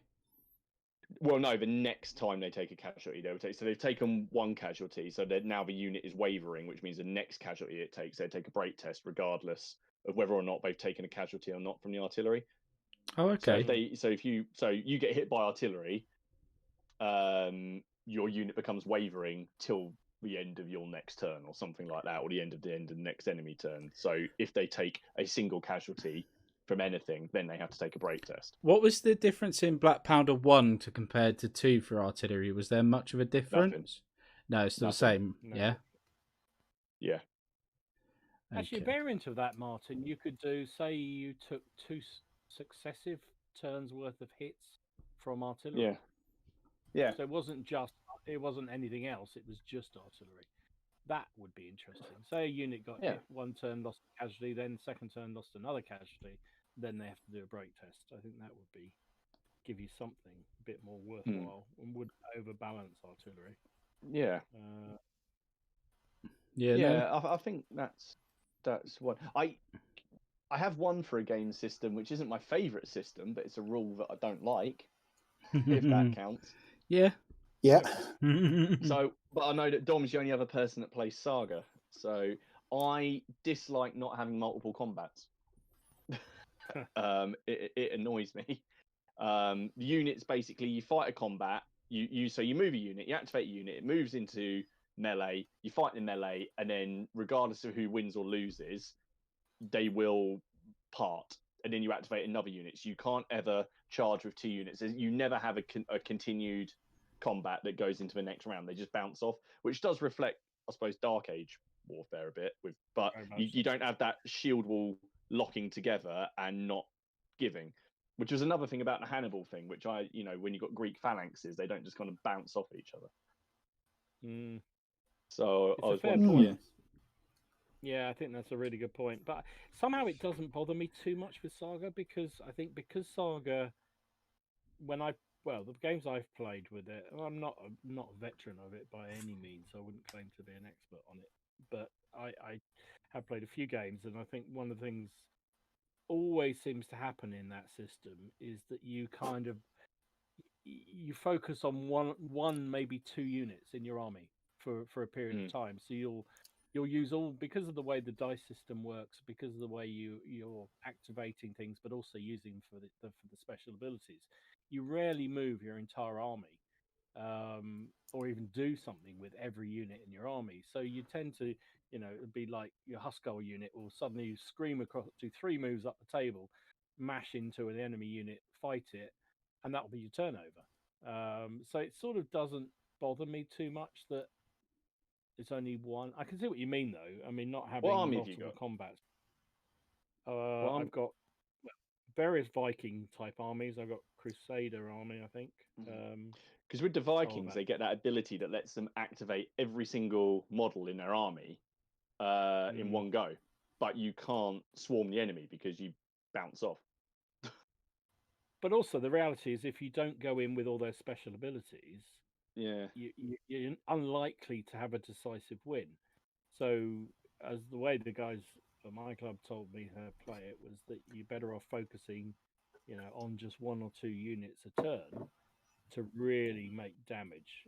So that when you go in with that herd unit, you're using the different bonuses that you can use to maximize its impact. Well, I'll tell you where it came up that we thought it was a bit, because we play it quite a lot, and I'll tell you where it came up where we kind of, it never really, like, we've kind of gone, oh yeah, you can't, because in the old system you could do multiple combats in the first edition. If you warlord charge and he shouted follow me, then 1 unit could go with him. You can't do that now.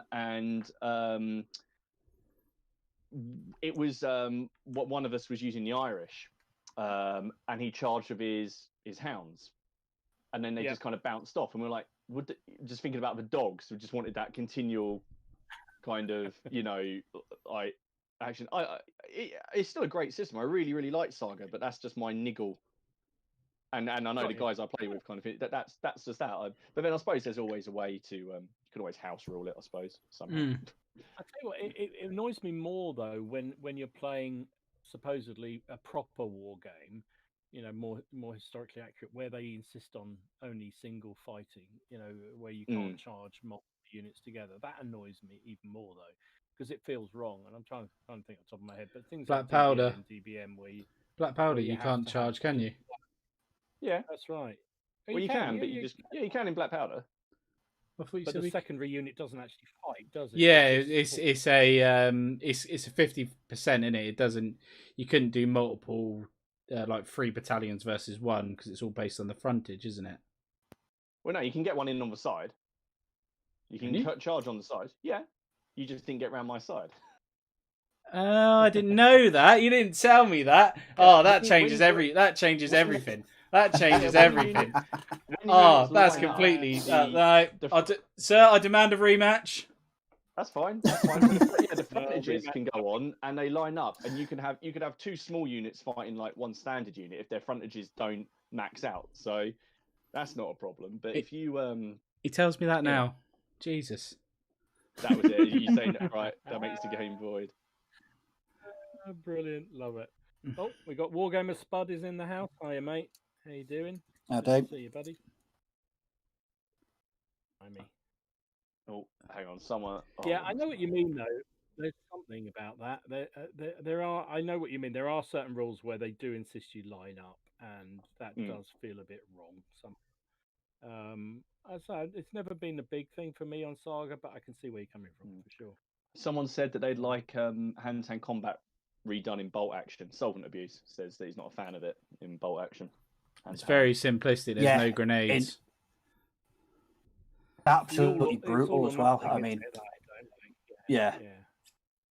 I mean, and sometimes you get those situations where your crack section of SS go up against three crew for a piece of artillery, and if you roll badly, there's a good chance that they're gonna win. So no, I can certainly understand why that would be a bit disconcerting. The rule I wanted to change was bolt action, but I think I've mentioned this quite a few times before, and it's medium machine guns. Oh yeah. Yes. Oh yes, definitely. More shots, please. What would you do? I think we talked about this some time ago, but what would you do, Steve? Medium. I'd add more shots and multiple pin markers. I just don't think there's enough firepower there, and only applying one pin marker to a unit you hit. I just don't think it's effective enough. I mean, if you're going to use medium machine guns, properly, like I can chain of command. I mean, in chain of command, you can shut down an entire part of the battlefield just by positioning one medium machine gun in a good place. Because if that fires and hits, there's going to be carnage. Whereas in bolt action medium machine guns, to a degree, they're still dangerous, sort of. I just don't think they're as deadly as they should be. No, especially for Germans. I tend to agree. I think certain circumstances they should be. I mean, if you ran out on the open in front of a medium machine gun, you should just die. I mean, but you rarely do it in this action. But I think also they're. You look at the German army doctrine, it was about suppression fire more than anything. Yes. The whole squad was based around the medium machine gun. Yeah. That was it, wasn't it? About, keeping the defenders heads down and what have you. And again, that isn't really reflected in the rules at all and the way they play. So, plus the points I think is just pathetic. I mean, 50 points for 50 points for a medium regular machine gun. It's just not worth it. Yeah, but it's cheaper to get a German bike, in it, Dom, you were saying. With a medium machine gun on it. You can have a medium machine gun mounted on a bike system, sidecar, for less points, or you can make it veteran for the same amount of points, and it's 1,000,000 times more effective. Plus, it can wreck you away if it gets shot at. Seem better. I think I've mentioned before what I normally do is just add 2 LMGs to every infantry section. So I'd rather spend the points on additional light machine guns in the infantry sections, and cores a lot more mobile. You know, you can use them as in both attack and defense. So that's where I go. But yeah, if they did change that, for me, I mean, I think everyone knows how much of a bolt action fanboy I really am. There's not an awful lot in there that I gripe about, but yeah, medium machine guns, just something that I just think could be that bit more dangerous. I agree with you. Jesus, I've just managed to So paint. what about the nightmare of Tiger Fear? What do you reckon to that? Because they modified that recently with an FAQ, which got a lot of people very, very annoyed. To be fair, we don't use it. Oh, okay, cool. It was quite OP. So do you repoint the German troops then? Because their tanks No, we are just considerably more expensive than everyone else's. not really. No, we just. I mean, I wanted to get rid of the turret jam rule as well. But I couldn't convince Ian. I couldn't convince Ian. I don't know. I don't know where that came from. It's so, for me, it feels so out of place that you can just jam a turret like really, really easily. Yeah. So, like I said, I don't know where that came from, but it's not. It's again, that's a rule that I don't particularly like. I don't particularly enjoy. No, I agree. I've got one I'd add. I think bolt action's a tricky system I really like, but those two do annoy me. Sorry. Yeah, that's right. I've got one I would add. The ability to use grenades in bolt action. Really annoys me that you can't use a grenade to clear a house. Really is quite frustrating. Yeah. I think I remember reading an interview with Alessio when he was talking about why grenades aren't included. But for the life of me, it was years ago, and I can't really remember the exact reason why. Because you can use a grenade in chain of command, can't you? Yes. Yeah, you can. And I would, you don't get a lot of them, but they're part of the warfare. I'd like to use them. Well, part of it, innit? But yeah, I'd definitely put grenades into bolt action. Playing bolt black powder the other day. There is one rule I'd like to change. What's that? I found it a bit weird how that artillery literally just ran when it was charged by cavalry. I did find that a bit strange. That's because they wouldn't stand and fight. You got a whole load of horses running at you. They'd just leg it. They wouldn't come back. That's it. They just, what are they going to do? They were like, so just five abandon guys on the cannon. Are they abandoned the cannon then completely? Yeah. Run. Yeah, they just go. Oh right, okay. I mean, they fought. They only run if you have to take all results for a break test on a cannon for hand-to-hand combat. It's basically Fail. if your unit has to take a break test, it's fail. Yeah. In hand-to-hand combat. Yeah. I think you should get a chance for double six. What's the point of taking the break test roll? Yeah, but they wouldn't. Would they fail on that? Hang on a minute. Yeah, they did. Yeah, they failed on every roll. I can't remember. They probably do. Well, the thing is, you've lost enough. They don't have a high enough stamina value. If half the crew are dead, they're not going to be firing a cannon anyway. Yeah, they break. Basically, yeah. If a cannon has to take a break test, then they That's go. it. Yeah, that's it. But then, to be fair, if you've let cavalry get up to your cannons, then you've done something wrong. Yeah. Yeah. I mean, Oh, look at that little snidey comment. Then again, that's a little snidey comment, wasn't it? Especially if it's like the old guard. So, I'm sure right, because someone's just a little bit of historical precedent there, though. Just playing the devil's advocate for Ken's behalf there. So you think of the Scots Greys charged through Waterloo, got to the Grand Battery, started sabering them all, and not sabering them. Sabering them all, killing them all off. Most of them ran away, but they did come back after the Scots Greys. Or maybe get an opportunity to do a roll to come back if you're at the edge of the table edge. If you can clear the, maybe that'll convince a cannon to. There you go. There's a good rule. If you want a cannon to stay at long range, like within the table edge, yeah, like 6 inches or whatever the full retire is, Okay, if it's charged by cavalry, it goes off the table edge. Then on the next turn, it's got a chance to come back, right? And if it fails the roll, then it doesn't come back. But I'd say that's not only if you didn't suffer any casualties, because they can't come back if they're dead. Yeah. So I mean, reality is most gunners would run like hell the moment they saw cavalry coming anywhere close to them. The infantry formed a square because it gave them some degree of protection psychologically more than anything else. But the guns, think about the Waterloo film when Ney charges and they all leg it from the cannons to the squares. Yeah. And then the cavalry just ride straight past. Because I can't remember. There's a game system where that you can do that as the British gunners, if they're close to a square, can actually run and be deemed to have got into the square and then reman their guns afterwards. But I can't. There's a thing in there in Pike and Shot for the hedgehogs, isn't there? That's similar to that. There is. Yeah, pikemen protect musketeers. How do you know that, Martin? You should be doing ancients. I know, but I can't. I'm not just going to sit there reading ancients. It's Ancients Month, mate. It's Ancients Month. I'm doing naps and naps only. It's September. It's not October yet. Here they go again. I don't know, chat. Do we let him off with this? Do we let him off? I will show you everything I've stuck together tonight at the end. I'll show you that. It's all right. You got Damjins on your side. He said he watched the battle report and he didn't expect me to roll so effing bad. Neither did I. I didn't do it on purpose. It's not cut. It's not edited like that. No, it was just hate. You could feel the salt in the air. To be fair, it's quite funny.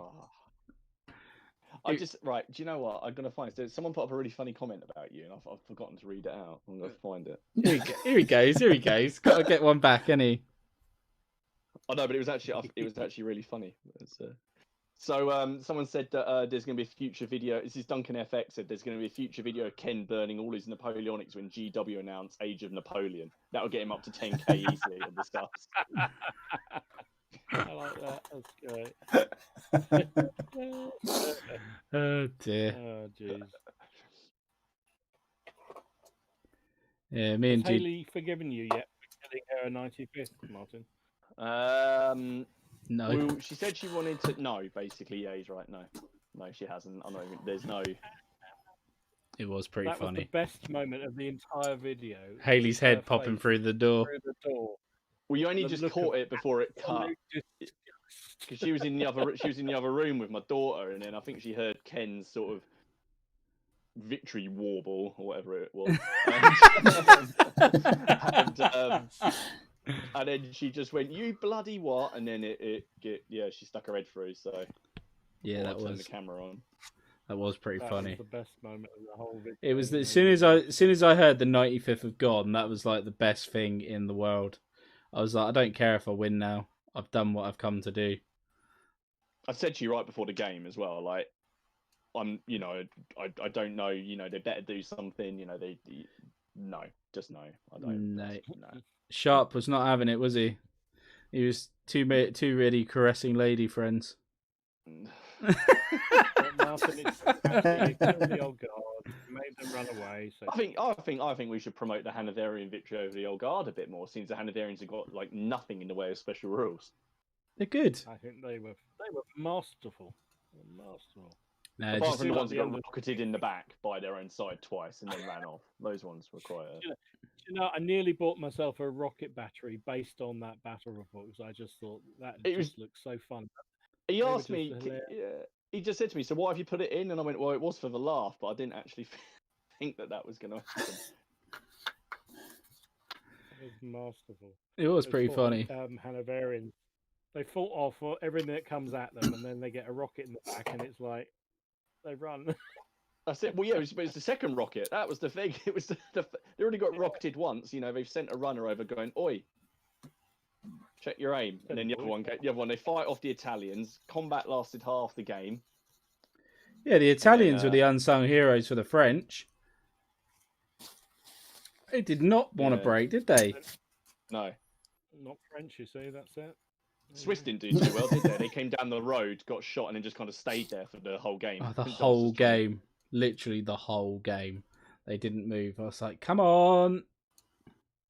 No. Well, at least they were just the Swiss. I couldn't get the Coldstream Guards moving until like the 3/4 of the way through the battle because of the Yeah. bloody 95th being in the way. That was actually when they died. It did me a favour because it got them out of the way. Yeah, that was quite funny.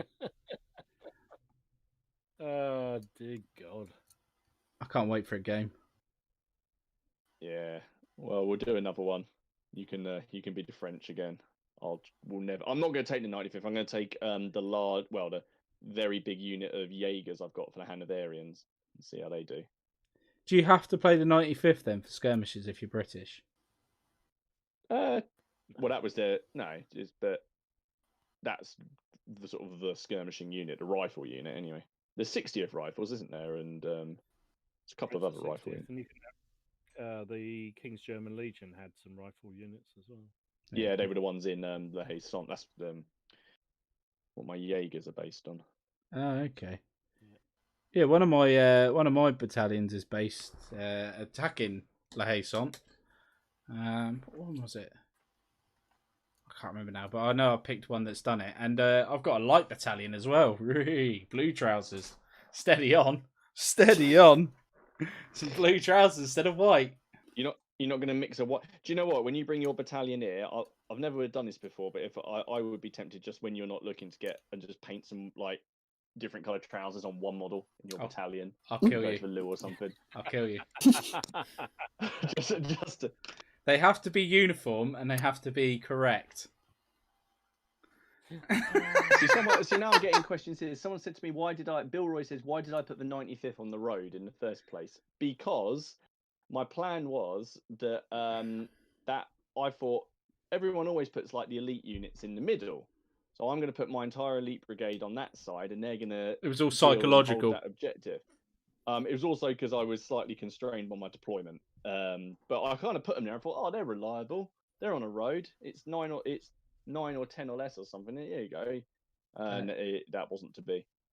It was pretty. It was pretty funny. The curse of elite troops. Eh? Bad leadership is why I put them on the road. There you go. Yeah, because you even debated yourself. Oh, I could stick them over there just in case, but you went, nah, I'll do them there. No, they'll move. No, move. No, the Coldstream did not want to move. That was Steve, do you have any units like Martin's Bête Noire there of the 95th? That even when he gets to play them, he can't. They don't perform for him. When he's shooting against them, he gets killed by on his side. He gets them killed. I'm trying to think. Sometimes if I play as my US Marines, there's always one unit that gets snotted. I mean, completely and utterly annihilated. It's nothing. It's no specific unit. It's just that whenever I play my Marines, I also have to say, right, sorry guys, but one of you, and I'm not quite sure who it is going to be in for a really rough time over the next 3 hours. Because something pretty terrible is going to befall you. So brace yourselves.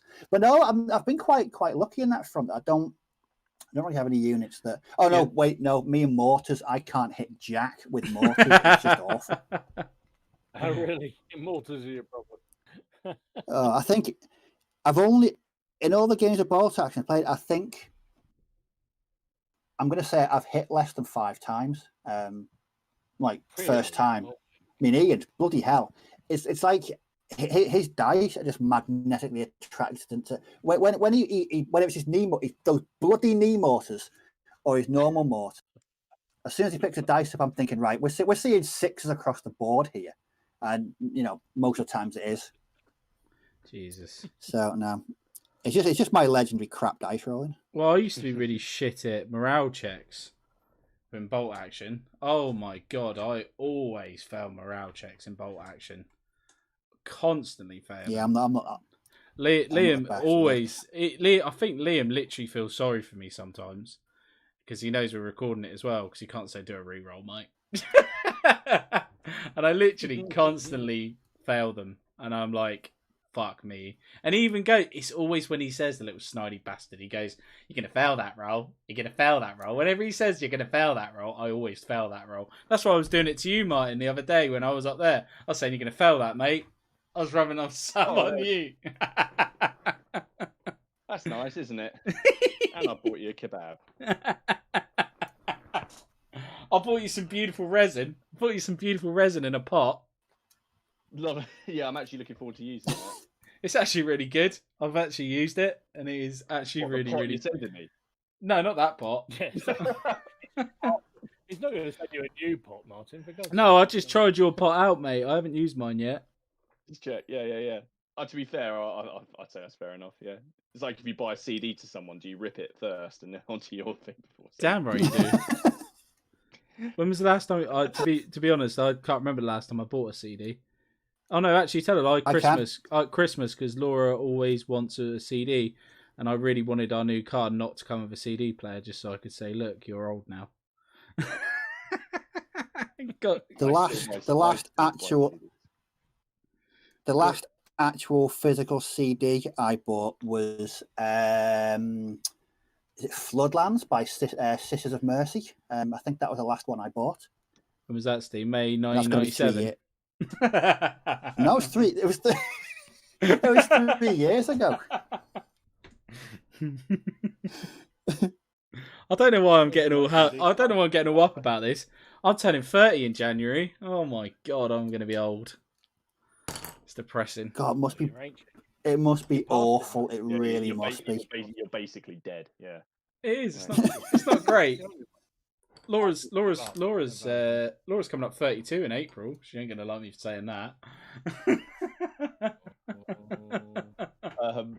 So says Tom the Wargaming says, "Am I planning on doing the full ECW project or just painting the King and Country box?" I can't comment on that.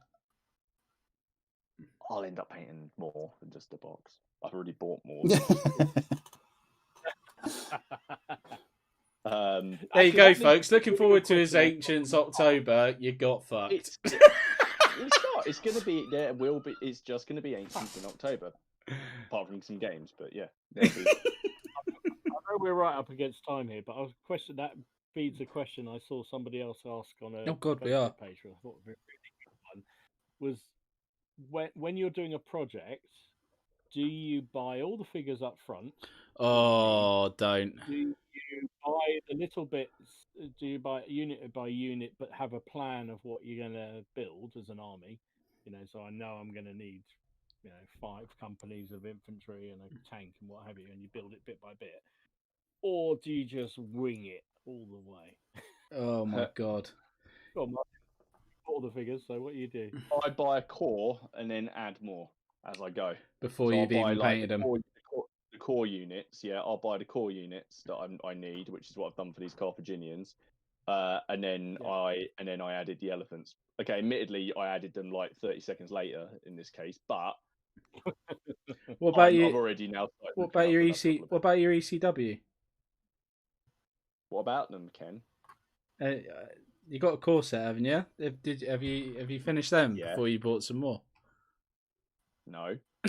I haven't. I haven't bought any new figures. I've got some different helmets coming and a book. That's what's next. Okay. Until next week when we tune in to find out if Martin has bought some more miniatures. They do look really good, don't they? They do look really good. I know they do. You bought second-hand ones from eBay. Yeah, that don't count though. Second-hand's good. But no, I've done exactly. I've done both. So I've done it where you buy all the minis up front, and I've also done it where you buy them gradually. At the minute, I'm buying them gradually, and I think that's better. Honestly, I really do. Well, because you've got the choice, haven't you? Very. Go on. Dom, very uncannily, that was the subject of the latest video on my channel today about how I go about building a bolt action army. So what I tend to do is start up with your basic, infantry box, and then choose my selector, do my research, make sure I'm doing it correctly, and then I'll add what I want. I just don't go out and the only time I've ever bought an entire army was those Australians. I went to Warlord Games HQ and bought everything. They're a deal as well, don't you, Steve? That's the entire range. Everything. Sorry, you get a deal as well, don't you, with Warlord when you buy all their metal stuff, don't you? I didn't. Oh, did you not? Was I ripped off here? you No, may I have just- been, sir. It was the weekend. What was I supposed to haggle? Was I supposed to haggle at the Yeah. till? Mate, I always do that when I go to Warlord. Oh, no. On a genuine serious note, whenever I go to Warlord, I say, I've got money here. What can you do for me? Always. Because I can get it third party cheaper. You want my business? What can you do? They always chuck in a box set or something like that, like a box of inventory. Or a tank. You're missing out, Steve. No. My haggling skills were such that I got bugger all. Next No, time, I just just- call I me just up. bought- Yeah, next time, call me up when gonna you're say- there and put me on video thing. Yeah, put you on the phone. Yeah, can I just put you through to my accountant? He wants a word with you. Yeah. Yes. Got my advisor on the other line. And then all of a sudden, you just like pan to an outside cat, and then you hear, "Hello there, mate. What can you do for young Steve here?" Brilliant. No, It was the weekend they released all the funky cool Australian models, and I just walked in and went right. And I wasn't planning on buying them all, but I was like, yeah, I'll have one of those, definitely one of those. And then I walked down and thought, well, blimey, I've bought the entire range. Yes. Oh, Steve, poor man. They should have said to you, "Here's a free, I feel here's a ripped free, off now. here's a free tank." There we go. I'm a bit like you, Steve. I will always start. I try and start with a particular project in mind, but then it will rapidly expand. So I'll sort of try and keep it under control, but it'll really quickly get out of control. I'll buy loads more. But yeah, I'll need to keep that. Talking about, we were talking about Travis from Tabletop CP. He's just joined the chat. Hello, Travis. How you doing? Yeah, Travis. Talking about you Hello. earlier. Yeah, Boney's Miniatures We'll has have to just replay- popped in as well. Hello, Boney. It's a shame. We're just coming to the end of the show. Yeah, literally the Right. end of the stream. That's what I've stuck together tonight. There we go. And I've still got 2 How many? elephants and a couple of skirmishers to do. But that's also including green stuff in loads of capes and furs onto my veterans. I just look forward to the progress videos that you're going to do every single week, Martin. I can't wait. I am going to be doing a progress video every single week, and I'm going to do a couple of painting videos. And Oh, yeah, there we go. that's going Martin, I've got a really important. I've got a really important question. Yeah, go on With those figures with those figures you've built, what's the figure to flesh wound ratio? Well, my thumb has gone this weird kind of colour, and it's a bit flappy. I can make it kind of do like a ventriloquist thing here. my thumb can sing at the minute. It's because I've decided to use this scalpel blade, and I was just trimming off. I was trying to make some bare heads, so I've got a few bare heads in here, but because they're Hannibal's veterans that have just crossed the Alps, and that's the whole theme I'm going for. So they've just crossed the Alps. They're grizzled. They probably haven't had a shave. I'm going to get some the barbarian heads from my mate's got the Victrix Ghoulish set. So I'm just going to have some beardy people in here as well without the helmets on. So, but because I was trying to just make some of the skirmishers and Numidians look a bit different, I decided to sort of shave their heads, and that's why I've sliced my fingers to ribbons. One thing I will say about those pikes for the English Civil War, when I was sticking the pikes together, I jabbed myself on that pike about 5 times while I was painting it. It's always fun, isn't it? You will do it a lot more than that, Martin. They are a nightmare, those pikes. And And when they you've were got just the whole plastic. pike all sticking up and you bloody put your hand in the box to pick them up. Oh, I And bet a next thing you know, phalanx. you I pick bet a them up. phalanx is lovely. Yeah. Easy. Nightmare. There we go. Yeah. Right. Okay. Someday I used to use those sort of piano wire to do it, and it was freaking awful. But well done. So, before we move on, those big blocks. Explain to me why you're doing such big blocks. I'm using what? You mean what? These size, yeah? Yeah. Like that, yeah. First of all, Yeah. just for I want to do it, just because I've seen some people do it before, and I thought visually it looks quite cool. You can do a lot more with the bases. You can have like a theme or something on it. Second of all, the only reason, I'm going to use it basically for Hail Caesar and for Impetus. Hail Caesar, the only reason I can really see to not have them in a block is in case you want to go into a column, but I can work around that easy enough, I think. But yeah, the other system I want to use is Impetus, and that's all based on sort of large bases. putting the whole unit on a base. So yeah, just a bit different. I just want to try. I might hate it as I start doing it and take them all off, but it's taken me a while to sort of decide on the unit. So that's what I'm doing for skirmishers. There's going to be mounts like that. So it's sort of half the size, and then I don't know. I think really from a modelling, all the sort of chatting we've been having about the bases and that, I just figured it would probably look quite cool. So yeah, we shall see. I think it will look really visually quite nice. And you say you can almost get a nice diorama, but it's just so weird to see such big blocks. It's kind of interesting. Yeah, I think when I've got more models in the army, so I would plan on getting at least another set like this, and you've got these blocks moving around together, and you expand out, it might look a bit more. I just want it to kind of look quite chunky on the table. Yeah, no, I like it. Yeah. Cool. Well, I've done about 12 horses, but I haven't done much of them. No, that's all right. I've managed to actually paint one completely. I'm actually doing these to completion. I'm not doing them batch, which is even weirder. I've done another horse to completion, and I'm 80% way through this guy. So happy days. I'll get this cavalry done hopefully by the end of this week. That's another battalion ready to go, and then back on to some light infantry, I think. But yeah, that's me. What about you, Steve? I was quite successful. So I'm repainting sections of 8. So I've repainted their greatcoats, their flesh, their weapons, their webbing, and their water bottles. So all that's next is the bread bags and a few details, and then a bit more basing, and they're done. So I'm quite chuffed with that. Well done. That's awesome, Yeah, mate. good job. That's awesome. And I think that is a good way to end the stream, I think. So thank you very much for joining us on the Plastic Crack podcast. We shall all see you again next week. And take care, and bye-bye for now. Take care. See you now. Bye. See you later.